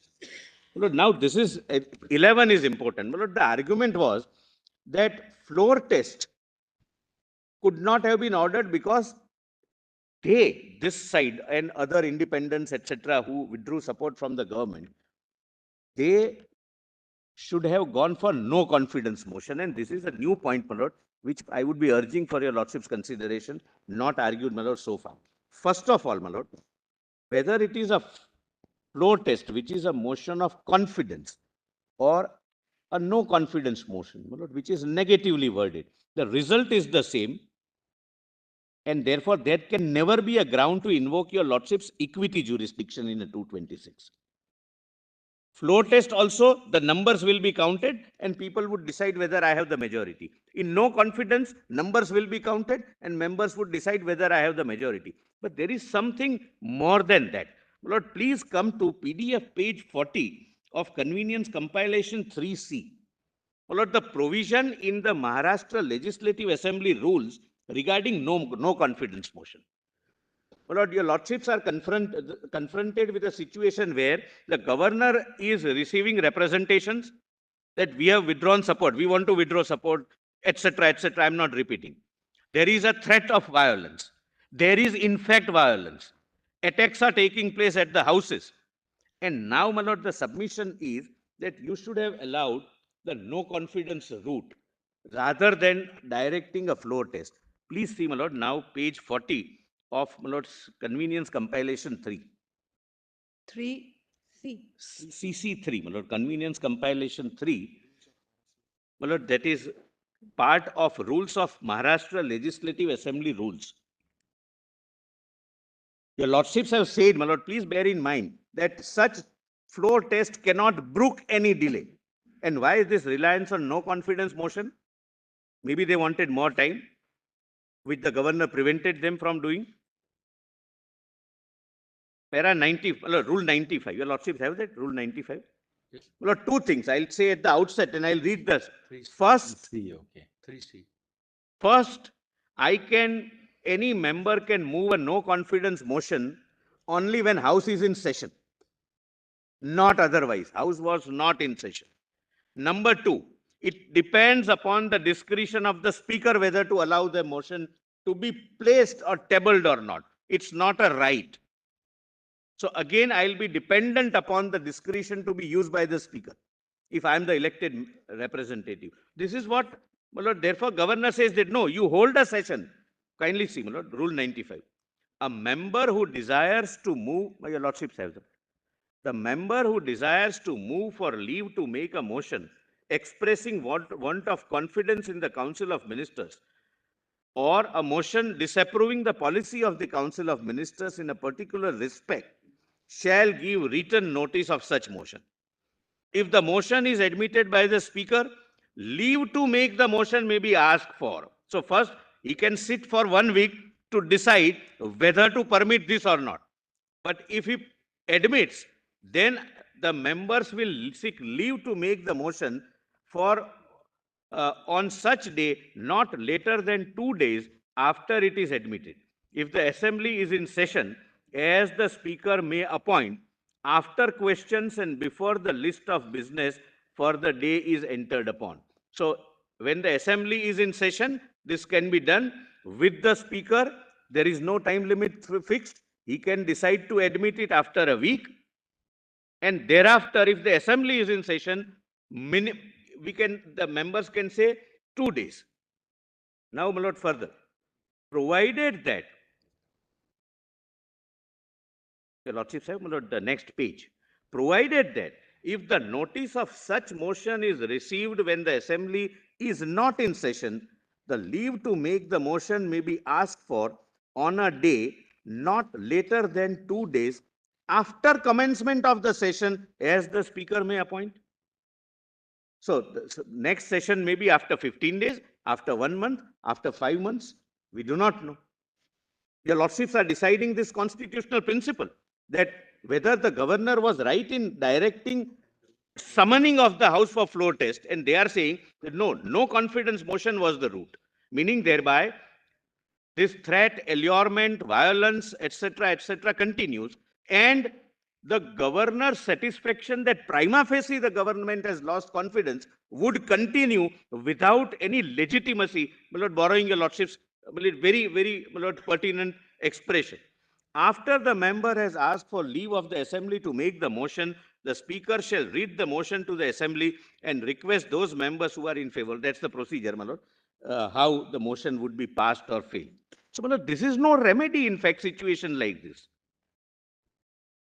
Because the taste, my lord, right from the state of Rajasthan till Shivraj Singh Chauhan is, it cannot brook any delay. Last 3 points. Last page of my proposition, my lord. My lord, 12 I have already covered. 13. My lord, decision of the governor to direct floor test is not to be based on aid and advice. My lord, para 28 of my detailed submissions, I have already covered that. My lord, I have that's what your lordships have held in Shivraj Singh Chauhan. After the decision of Shri Uddhav Thackeray not to face the floor test by tendering resignation, the only option for the governor was to call Eknath Shinde, who could prima facie satisfy the governor that he can form a stable government. Another option was 356, which is frowned upon, and nobody, that has to be the last resort. And how, that happened, please come to, as a last submission, written the documents which I have placed. The governor received 2 letters that now Eknath Shinde has the majority. And another very risky argument which Mr. Sibal made, that why did the governor call Eknath Shinde to form the governor? And why not the president of the party was consulted? My lord, the governor knows only the elected leader of the house. He is not concerned with political parties. There are political parties where leader of the house is in fact the leader and president is not controlling him from somewhere else.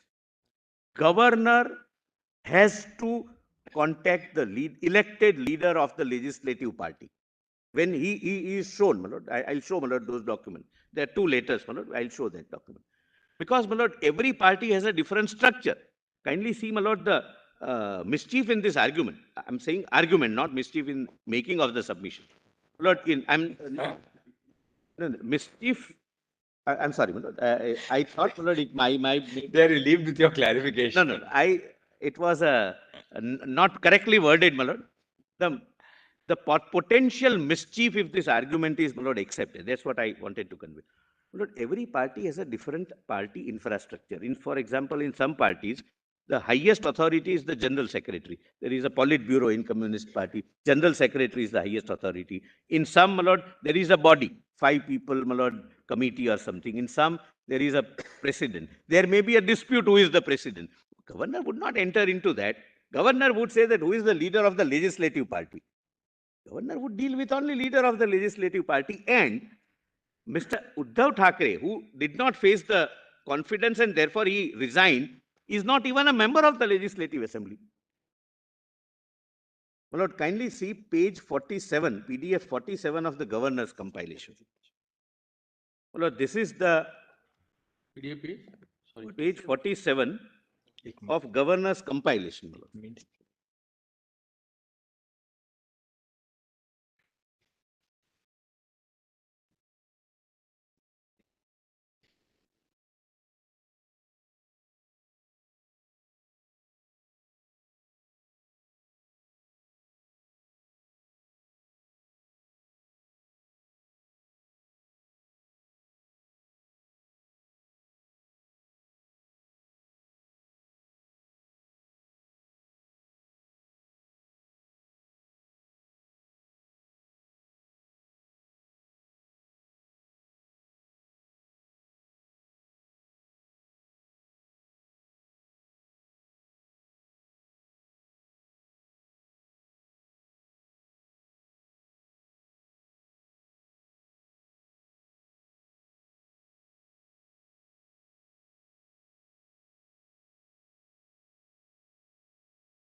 Signed by 34 members. Para 2.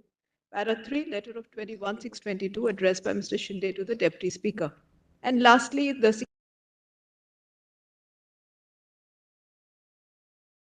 The apprehension of MLAs is also fortified by the letter of leader of opposition, That's in who the has in context fact of provided, no, kindly further, provided links to videos where Mr. So-and-so has openly stated that dead bodies would come. And I would, my lord, earnestly urge, my lord, not to condone this. My lord, this is a threat in public platform. My lord, let us not, my lord, lessen the gravity of it. It's a very serious thing. I leave it at that. I leave it at that. Law and order situation. I leave it. No, my lord. It can be law and order situation also, but if that law and order situation is being created to bring pressure on the legislative process, then it's not just a law and order situation. It is one of the major consideration for the governor that yes, he seems to have lost majority and now open threats are being administered that you come in our fold or you will be sent to postmortem. My lord, it's a threat to death. I would, my lord, earnestly request your lordships, my lord, that it cannot be taken serious, my lord, lightly by the constitution. But that I leave would it be a at that. ground for unseating a government. I mean, ultimately, that somebody who makes I'm that sorry. threat is Sorry. subject to section 156(3), is subject I'm to sorry. an FIR. You can do what you want about that. Kindly allow me threat to, which is given. my lord, put it differently. My lord, that's where the perception differs. If I say that because somebody is threatening, you face the floor test, then your lordships are right. But when I have the letters that we want to withdraw support and we are being threatened, then it's not that reason. That's a ground, not the reason. We'll hear what Mr. Sibal and they have to say in rejoined, I think. Yes. My lord, one clarification, not on the merits of the case. I checked up the couplet, my lord, which I started with. His was not Barilvi. Wasim, it's by Dr. Bashir Badra. They are contemporaries. Oh. Their style of writing is very similar. It's likely to mislead, my lord, every reader. It's by Dr. Bashir Badra. He is no longer there, my lord. Wasim Barelvi Sahib is. you're giving credit where it is due. Yes, my lord. Especially when he is not. Dr. Wasim Barelvi is also, my lord, he is alive. Dr. Badra, my lord, passed away recently. But contemporaries, same age group. Thank you, Mr. Obliged to your lordship, my lord, and sorry for, my lord, exceeding the, but No, no. your lordship. You also asked me questions, quite a few of them. Thank you, Mr. Solicitor. Obliged to your lordship. What I've done, my lords, I've filed a rejoinder of submissions, my lords, before your lordships. Has it been circulated? It was circulated, my lords. We have hard copies, but it was circulated.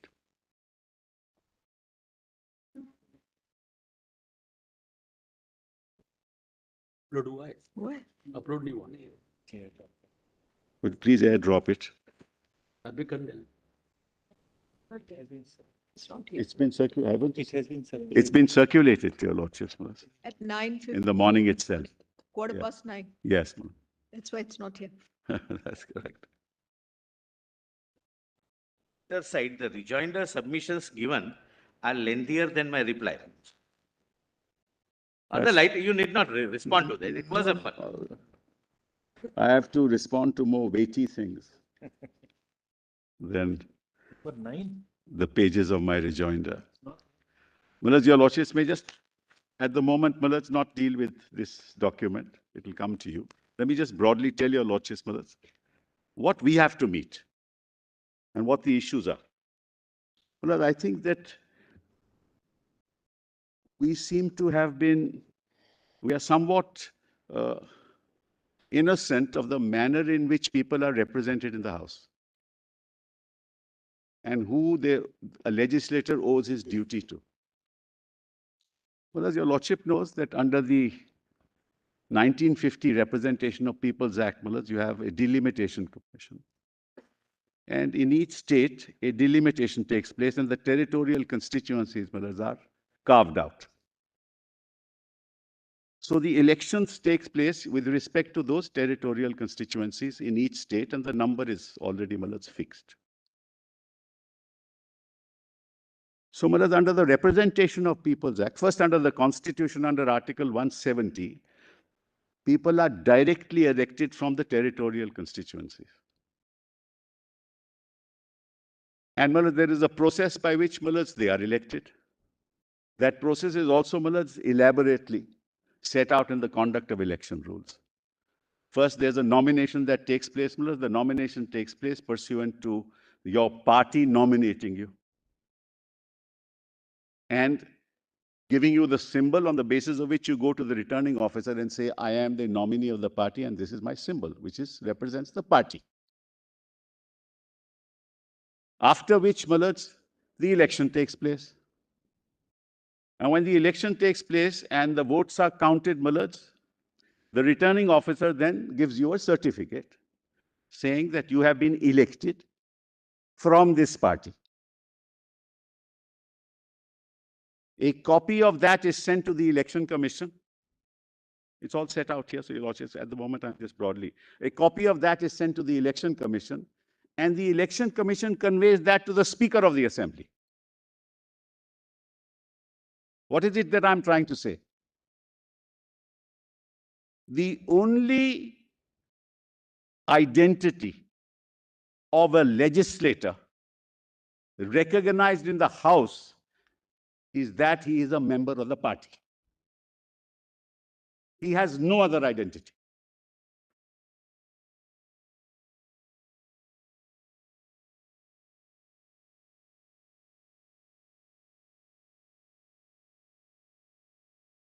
Two members, 3 members, 20 members, 34 members can't have an identity outside of that.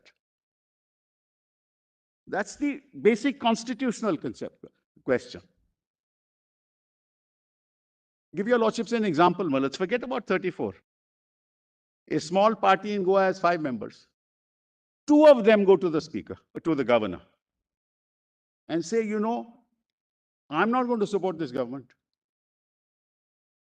And those 2 Millards actually tilt the balance and the government can fall. So the governor will call a floor test. Sorry? Will the governor call a floor test? Forget majority, even the minority cannot topple the government if this is the procedure in law that we have to follow. We are back to Ayaram Gayaram. Why? Because you say now your political affiliation doesn't matter. What matters is numbers. Democracy is not about numbers. It is numbers within a constitutional framework. What the legislators, the speaker, the governor recognizes are political parties. And you are a member of a political party. Nothing less, nothing more. You have no other identity. And I tell your lordships why I'm saying this. How are governments formed? Sarkaria Commission, remember, Maharaj? Largest single party who has a majority on the floor of the House, the governor will call him to form the government, the leader to form the government. If that's not possible, comes the second, and that's political party now. Second, pre-poll alliance of what? Of political parties. That's the second, if they form the majority. Three, post-poll coalition. What is the first? Single largest Yes. political party.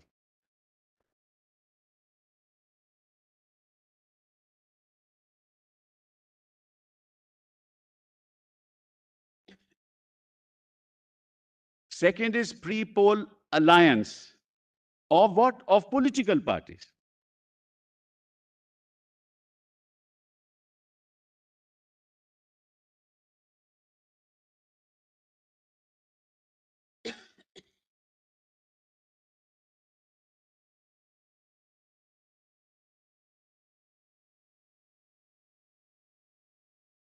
Could be one, it could be two, it could be three.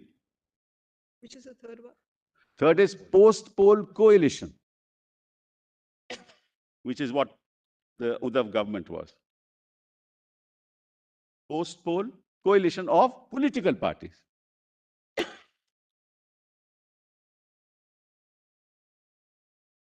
And the fourth is post-poll alliance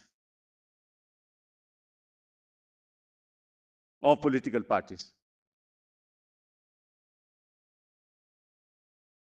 The governor, under Article 168 of the Constitution, is not a member of the Legislative Assembly, but he is part of the legislature. He can't recognize anybody other than political parties. That is the constitutional fundamental framework within which the House functions. That's why we did away with Gaya Ram, Aya Ram. Lastly, the governor is not part of the. He is part of the legislature, but not a member of the Legislative Assembly. So he only recognizes, because he is part of the legislature, the political parties, the legislature parties. That means my identity is associated with my party in the House. I have no separate identity. Otherwise, mothers 10 from one party, 2 from another party, 3 from another party will go to the governor and make the government fall. And then my learned friend's argument, see, the governor is fully satisfied that you have lost the confidence of the House because 10, 2 and 3, along with the present dispensation, make the majority. So you back on Aya Ram, Gaya Ram days. The whole purpose of the 10th schedule is to get rid of it. Numbers in the House will not make governments fall. It is the alliance of parties in the House that will make the government fall. And that's the application of mind of the governor when he decides to ask for a trust vote. See the havoc it will cause. All you need to do is to look up numbers, and they will say, Malats, on public platforms that it is a call of conscience, Malats. We know the extent of their conscience. They'll go to the governor and say, see, we give you the numbers now. This is my letter to you. We are now the majority. This government, this chief minister has lost the confidence of the House. See the numbers. And it will be argued that, look, it's demonstrated that it doesn't have the majority and therefore hold the floor test. You see the consequences of this argument on the democratic polity of this country. That's one issue, Malas, I will deal with. I just want to point out. Number 2, even more important. which is something that I mentioned earlier also, and in detail, my lord, in my note, and which they did not comment on at all. All the council have not commented on the concept of the whip.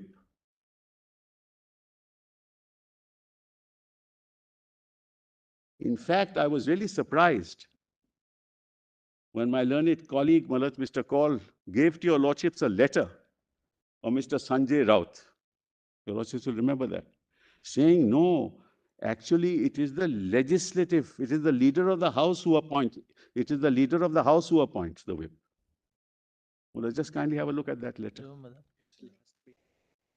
It is the last page of the submission, Maharaj, that was, I just handed to your lordship. 6th July 22. Yeah, just see, it was a very interesting letter.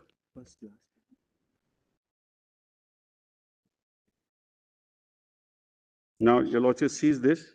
This is to the Speaker of the Lok Sabha. Lordship sees that. And 13th June 2019, which was handed over. Yes. This is Bala Sahib appointing him. July. as a That's correct. That is Rajya Sabha. Kindly, no, this is 1 second. This is by Eknath. He is the- No, this is by Bala Sahib Lok Sabha. appointing Rahul. Yes, now see what is the last page at page 44. Sanjay Raut writes to Malad, the Speaker of the Lok Sabha. That's what he pointed out. Have that document? Yes, yes. Says, respected sir, it is to inform you that Shiv Sena Parliamentary Party has nominated Rajan Vikhare, MP, as Chief Whip in Lok Sabha in place of Bhavana Gawali with immediate effect. Signed, Sanjay Raut, leader of Shiv Sena Parliamentary Party.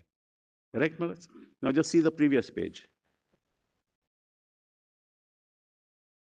Sanjay Raut is a member of the Rajya Sabha, not a member of the Lok Sabha. He is appointing the leader in the Lok Sabha.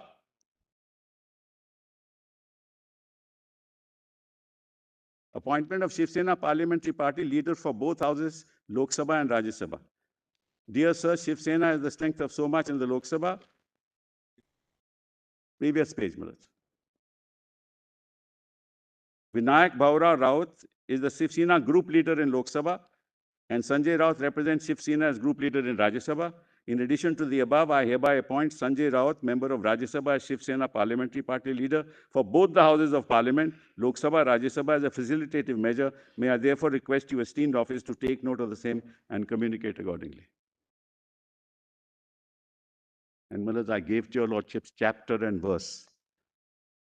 Erskine May, all the authorities merge as to how it is the political party that appoints the whip in the house.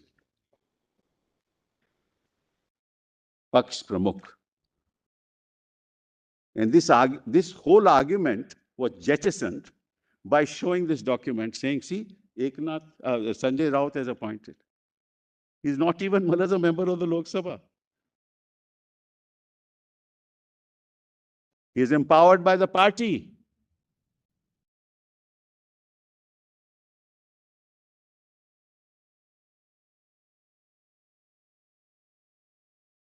So this whole argument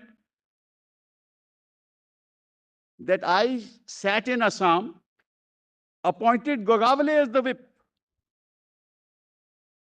Where does that come from in constitutional terms?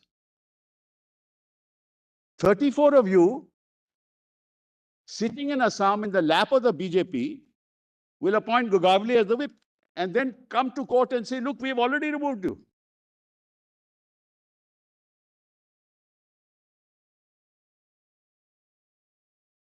Under what power? Sorry for interrupt. This may not be relevant for the. Sir, if you don't mind, sir, Rejoin the- throughout, sir, I mean, I really will appreciate. You people have, my colleagues have answered for 5 days. I have not uttered a word throughout. So please allow me to at least argue in my own way. Saturday, Sunday. But Lord, appointment of whip in Rajya Sabha, Lok Sabha, it would never be over. Will you- We will you- curtailed our arguments. In a rejoinder, my Lord, appointment of whip in Lok Sabha. Well, if you want, I can sit down and the court can decide, since you are the master of the ceremonies here.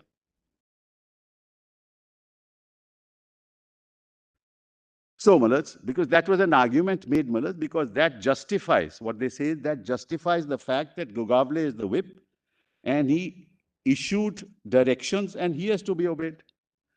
Malaj, till the 4th, who was the political party recognized in the assembly? Shiv Sena.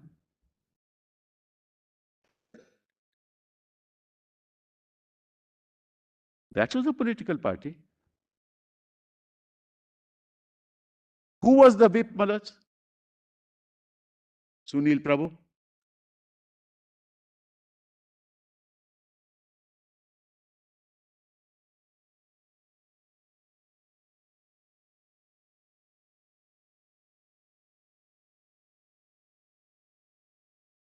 So the second submission that I wish to make to your lordships is, First and second are more or less both men, basically saying that whips are actually appointed only by the political party. That's right. That's it's a simple point. that's simple, very simple points. Appointed, so Malaj, the whip has to be obeyed. Sunil Prabhu had to be obeyed. You made this point. Yes. On 3rd, Sunil Prabhu issued a whip that you cannot vote for the BJP candidate as speaker. Whip was disobeyed.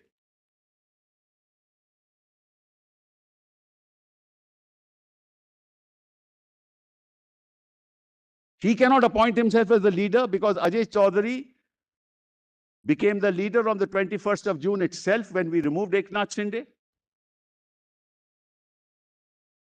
That removal of Eknath Shinde and appointment of Ajay Chaudhary was conveyed to the Speaker of the House. The Speaker of the House recognized it. So how could the governor call Eknath Shinde? Who is Eknath Shinde? I'm talking in constitutional terms, Malaj. Argument is Eknath Shinde was the group leader. Where was it? Under which law? Which group?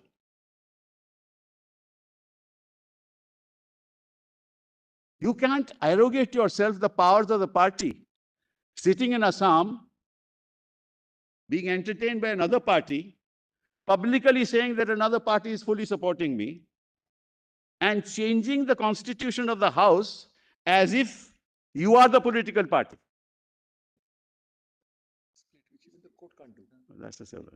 That's the second, which I will argue, Malaj. I won't take too long, Malaj, just so that we reduce the level of controversy. Number 3, my learned friend, my colleague, Mr. Kaul, Malaj, argued that I am the party. He says, I am the party. I am the Shiv Sena. Well, on what constitutional basis can people with 34 members say they are the Shiv Sena? Are they recognized by the Election Commission as the Shiv Sena? Shiv Sena is a registered political party with a political leadership, Malaj, intimated to the Election Commission under Section 29A of the Representation of Peoples Act. The moment the recognition takes place under Section 29A, that is the decision of the Election Commission, which is final. That decision was not overturned by anybody. When all this happened till the 4th of July. So, Malaj, how can Eknath Shinde's group of 34 say, I am the political party? It has no constitutional basis.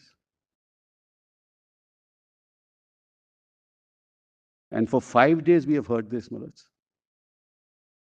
I am not saying that I have split. I am not saying that I am the faction. I am saying I am Shiv Sena. So if I say I am Shiv Sena, I am Shiv Sena in constitutional terms. Cannot be. Next point, Mullahs, which is even more important.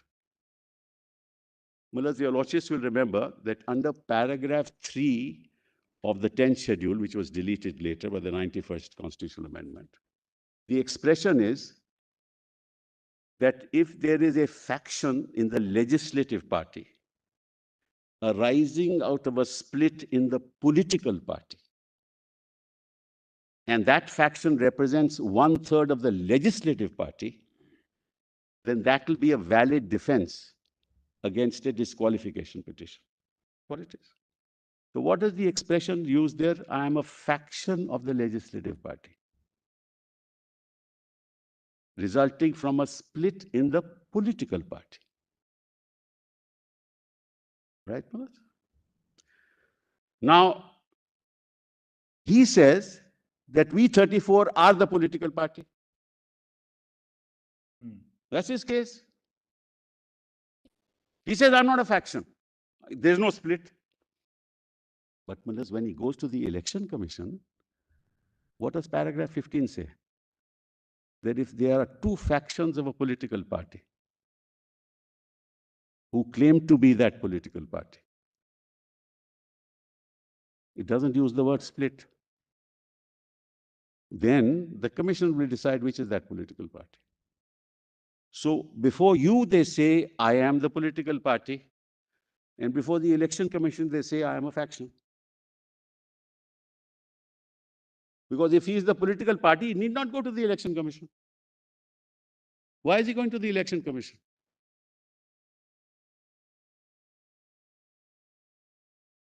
He says there's no difference between the legislative party and the political party, which is Malaj, a mockery of the 10th schedule itself, because the whole purpose, Malaj,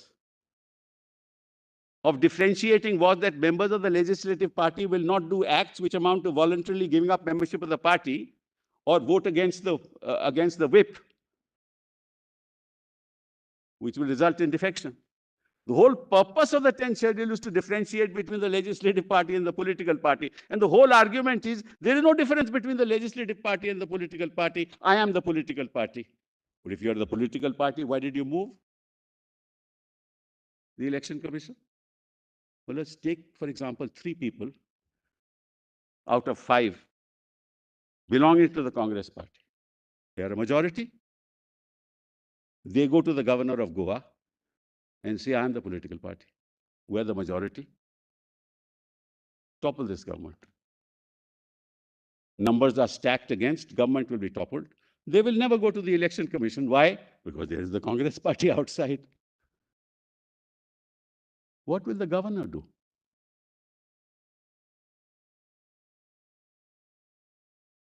Governor, you think, Malaj, on their logic, governor will have to call a trust vote, because the best way, Bomai says, the best way is to find out from a trust vote. Malaj, all judgments of law are contextual. Unless there's an underlying basic principle, like basic structure. Otherwise, all judgments are contextual. When your lordships, Malaj, decided on Shivraj Chauhan, the context was what? 22 resignations.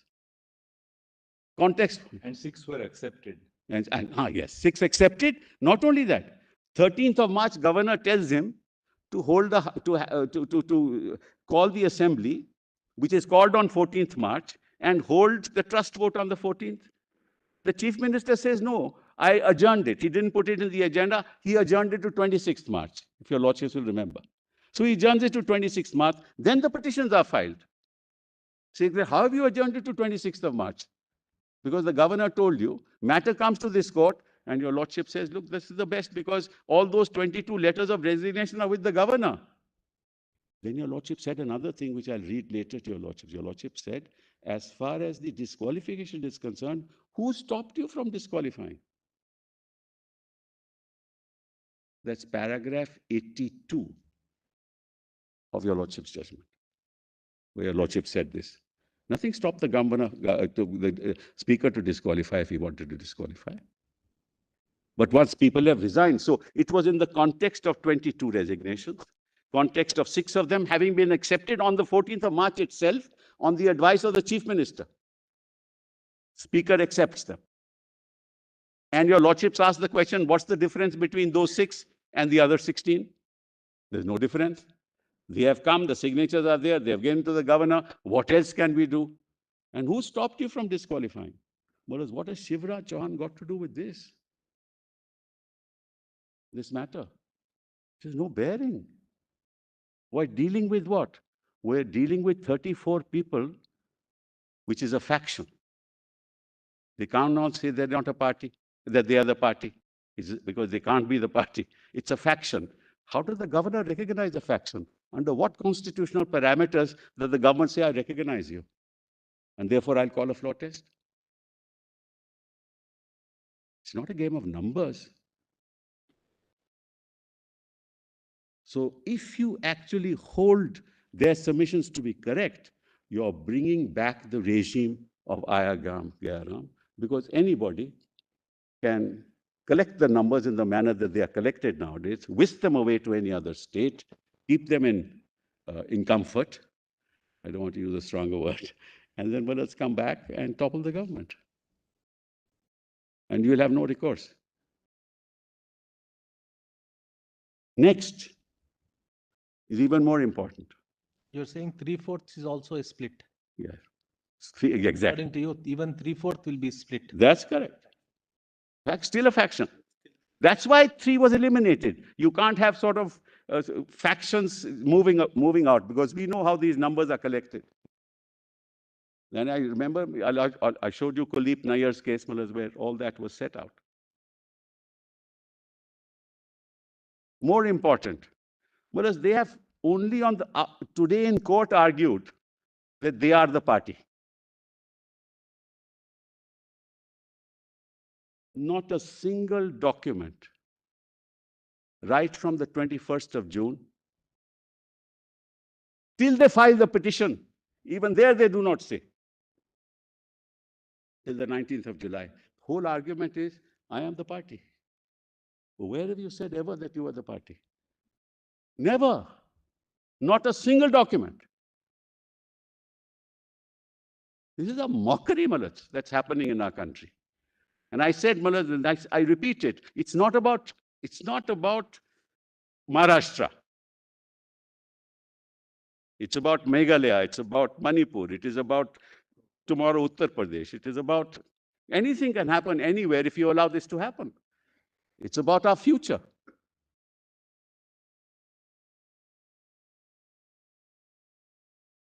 So, Malaj, they never say that they are the party.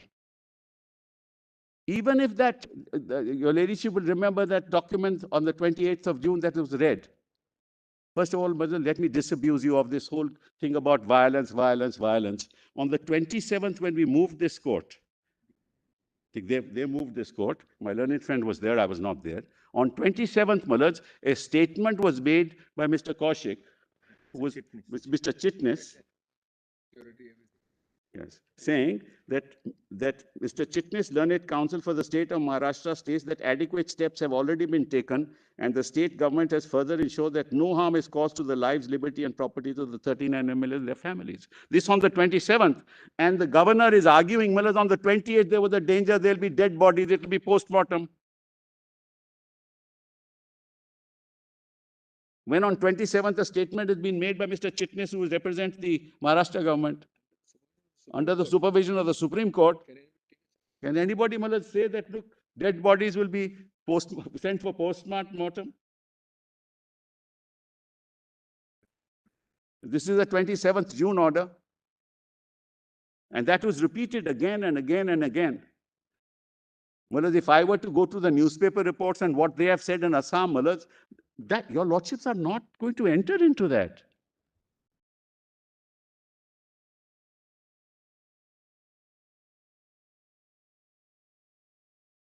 And Malaj, the unfortunate part of it, and I say unfortunate, Malaj, deliberately, the very thing that we wanted to prevent happened. When your lordships did not grant us stay, fine, no issue.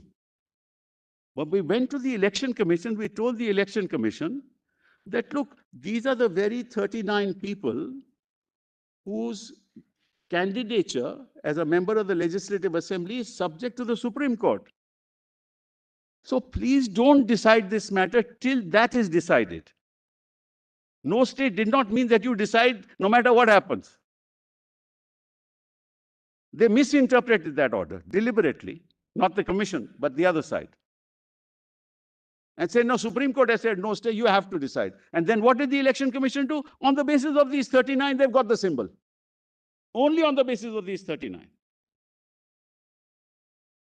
So what are we here today? Today they argue, now we are the party because you've got the symbol.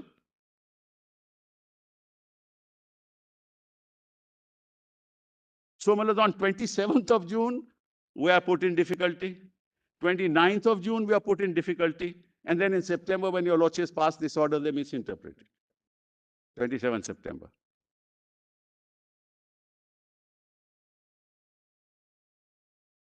The next point, Malad, your lordships will have to consider, and I'll be very short, Malad, tomorrow so that we can finish this quickly. Next point is, Malad, they have been saying that under the mandatory rules, 7 days notice ought to be given. Correct, Malad? How many days notice have they got now? They have not filed reply till date. 9 months?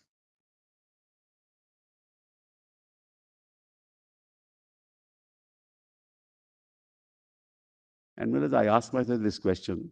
When this court said, don't file your reply till the 12th of July, was it 7 days?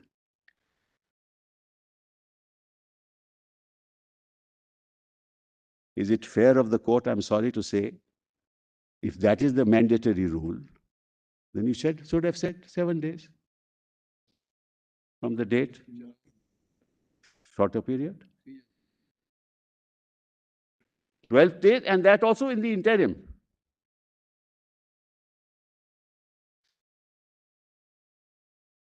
And 9 months have passed.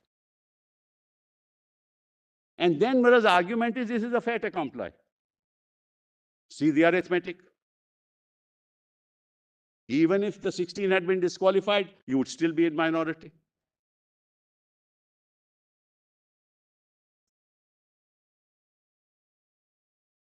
And I think Mr. Salve was right. That's all speculation. What would have happened, what would not have happened. Maybe the others would have voted in our favor. But that's all speculation. Your lordships are not concerned about that. What the arithmetic is.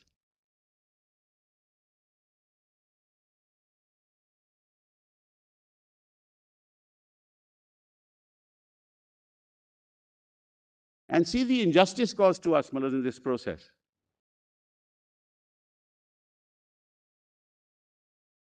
So they don't file a reply. Now they say, go back to the speaker. And Malad, there is no one fact which is not admitted on both sides. That they have 34, majority in the legislative party, admitted. We don't deny it.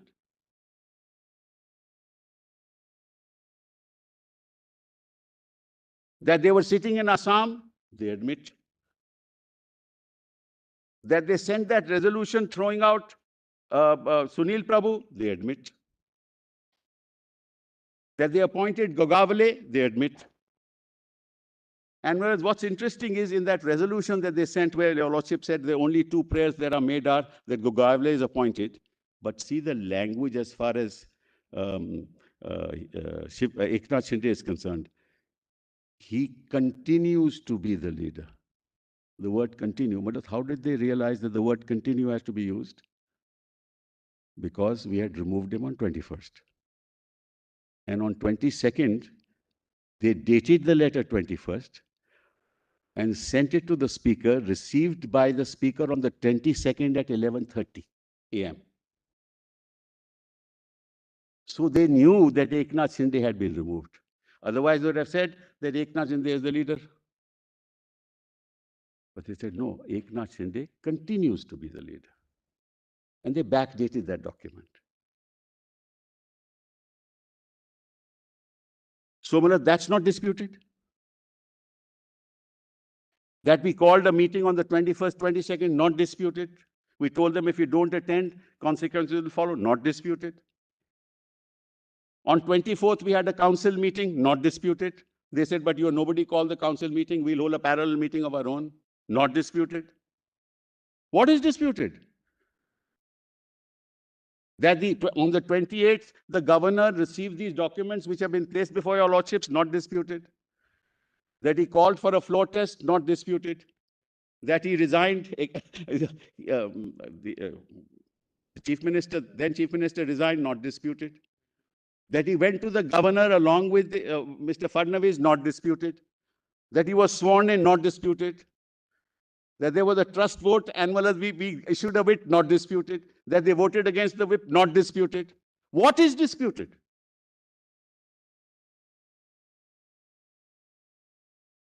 Nothing is disputed.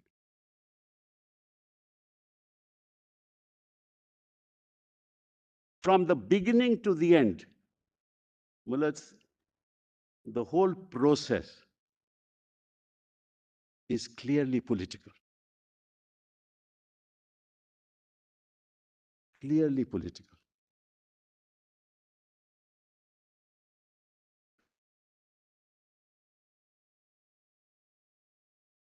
And whereas I want to know, your Lordship knows about it, that a whip is appointed at the instance of the political party and conveyed to the speaker.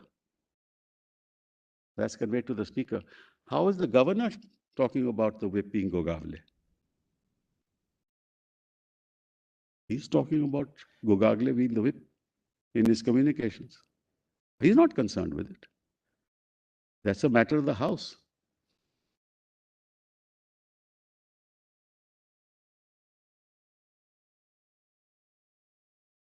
Governor spoke of, not Gogagle. Gogagle. Gogagle being the whip. Spoke of leader of the house, right? That also.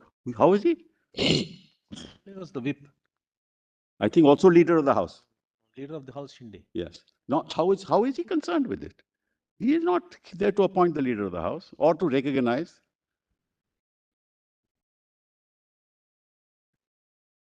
Yes. He says a purported appointment of Ajay Chaudhary is illegal. How is he concerned with this? See all this, the letter that he is sending to the factory. Governor's letter. Yes. Governor is saying all this. You're referring to Where para is it, 3. Karya? Yes, para. That is his letter to Uddhav Thackeray Yes. Ah, Yes. for holding the trust. So why is he? Yes. Trust Correct. vote का कुछ जो letter लिखा Correct. था. And he's saying all this. How is he concerned? And if they continue to be the ship, I'm grateful to your Lordship when your Lordship asked. If he is the Shiv Sena, then where is the loss of confidence? There's no loss of confidence then. What he's doing is he's recognizing 34 people to be a faction. And on the basis of that recognition, then determining that there should be a trust vote. That's what he's doing. The fact of the matter is, in law, he cannot recognize.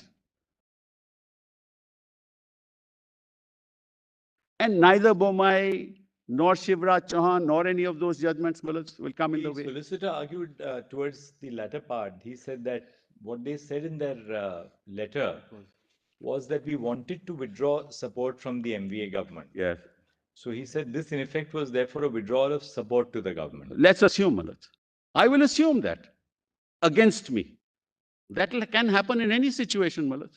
Any 2 people, 4 people, 7 people, 12 people, 30 people can withdraw support. They may be members of the legislature. That is why the whole purpose, Malaj, of the Constitution, Article 170 onwards, and to only recognize political parties, the whole purpose is that. That's why Kyoto says, Malaj, that you don't have any other identity. Integrity of the political party and the political process. That's why. I will accept all that, Malaj. That's exactly the Ayaram Gayaram test. That anybody can walk out. the difficulty arises in an emerging situation. Just putting this is the question that's been troubling. In an emerging situation, suddenly during the process of the existence of the legislative assembly, there is this kind of a dissension. Take, for example, this very case. So what is very apparent so far as the House is concerned, 34 have come on to one side. Right. This doesn't definitely, there's no material that it reflects what happened outside. That's right. There's no doubt about that. Yes. But in a situation, perhaps one, is it possible, how does one, let us say the speaker, when such a thing is placed before him, would he also take into account or merely adjourn the case, asking the parties to go back to the election commission and get it proved? Yes, but I was going to come. I was going to come to that. Malaj, let's forget this case. Let's take a case where people. Malaj, I don't take for granted what that letter says, on the 22nd that the electorate is unhappy. Your Lordship knows, there's not a single instance of any of them making any statement prior to the 21st of June that anybody is unhappy. This is all their statement made, because they are now sitting in Guwahati and they know what the consequences. And they didn't go to Surat and Guwahati, on the 21st. This must have been pre-arranged, These things don't happen overnight. But be that as it may, I don't want to enter into the politics of it. But your Lordship is right, it is correct, but that these things will happen. But what is to be done? What is to be done is, if you are a faction and you go to the governor will say, I can't recognize you. You want to say you are the political party, Now forget this case. You go to the Election Commission. You say you are a faction. I am the political party. Supposing you had gone to the Election Commission and done that, and then attempted to change, no problem. First, the commission would have decided. In the meantime, the disqualification petitions would have been heard. That's the constitutional. And don't connect one with the other. Then the disqualification would have been decided. Then they wouldn't have been able to go to the commission because you're deemed to have given up membership of the party.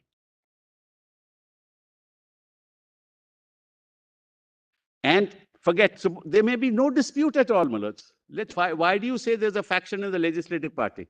There may be if two factions within the political party, each claiming that they are the party. Forget about disqualification. What's the procedure? Go to the Election Commission. Can the procedure ever be that you claim as a faction of the legislative party to be the political party, get recognition from the governor, topple the government, then go to the commission and say, these are the 36 or 38 members of the legislative party. We are dominant in the legislature. Now we must get the symbol. Cannot be. By any standards of constitutional law, this cannot happen. What happens in the interregnum? Sorry? What happens in the interregnum? Suppose the speaker takes a prima facie view and says that go to the election commission and come back to me and tell me who actually is the political party. No, the speaker will not do that, and with great respect. Then he proceeds with 10th schedule. No, yes, he'll proceed. Then all the 34 will be disqualified. Yes, why not? No, I'm just asking you. Yes, but they will be. So therefore, that's the consequence. Yes, they will be. Let me tell you, Lord, this is also a very other important aspect of the matter. With the advent of 10th schedule in a situation like this, where more than 3/4 of the legislators have, let us call it not a split, let's call it a faction in terms of symbols order. It is a faction. Symbols order. Let us call it as 3/4 yes. are in one group. Yes.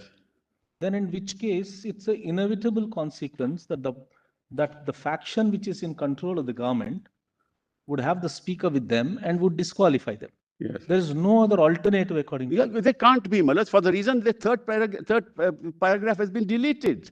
The whole purpose of it is that you cannot have, see, they will still be disqualified for their acts for having voluntarily given up membership of the party. It was 1/4. Even if they are the party, It was 1/4, Mr. Stibble. That's why I was asking them repeatedly. 1/3. 1/3, yes. right?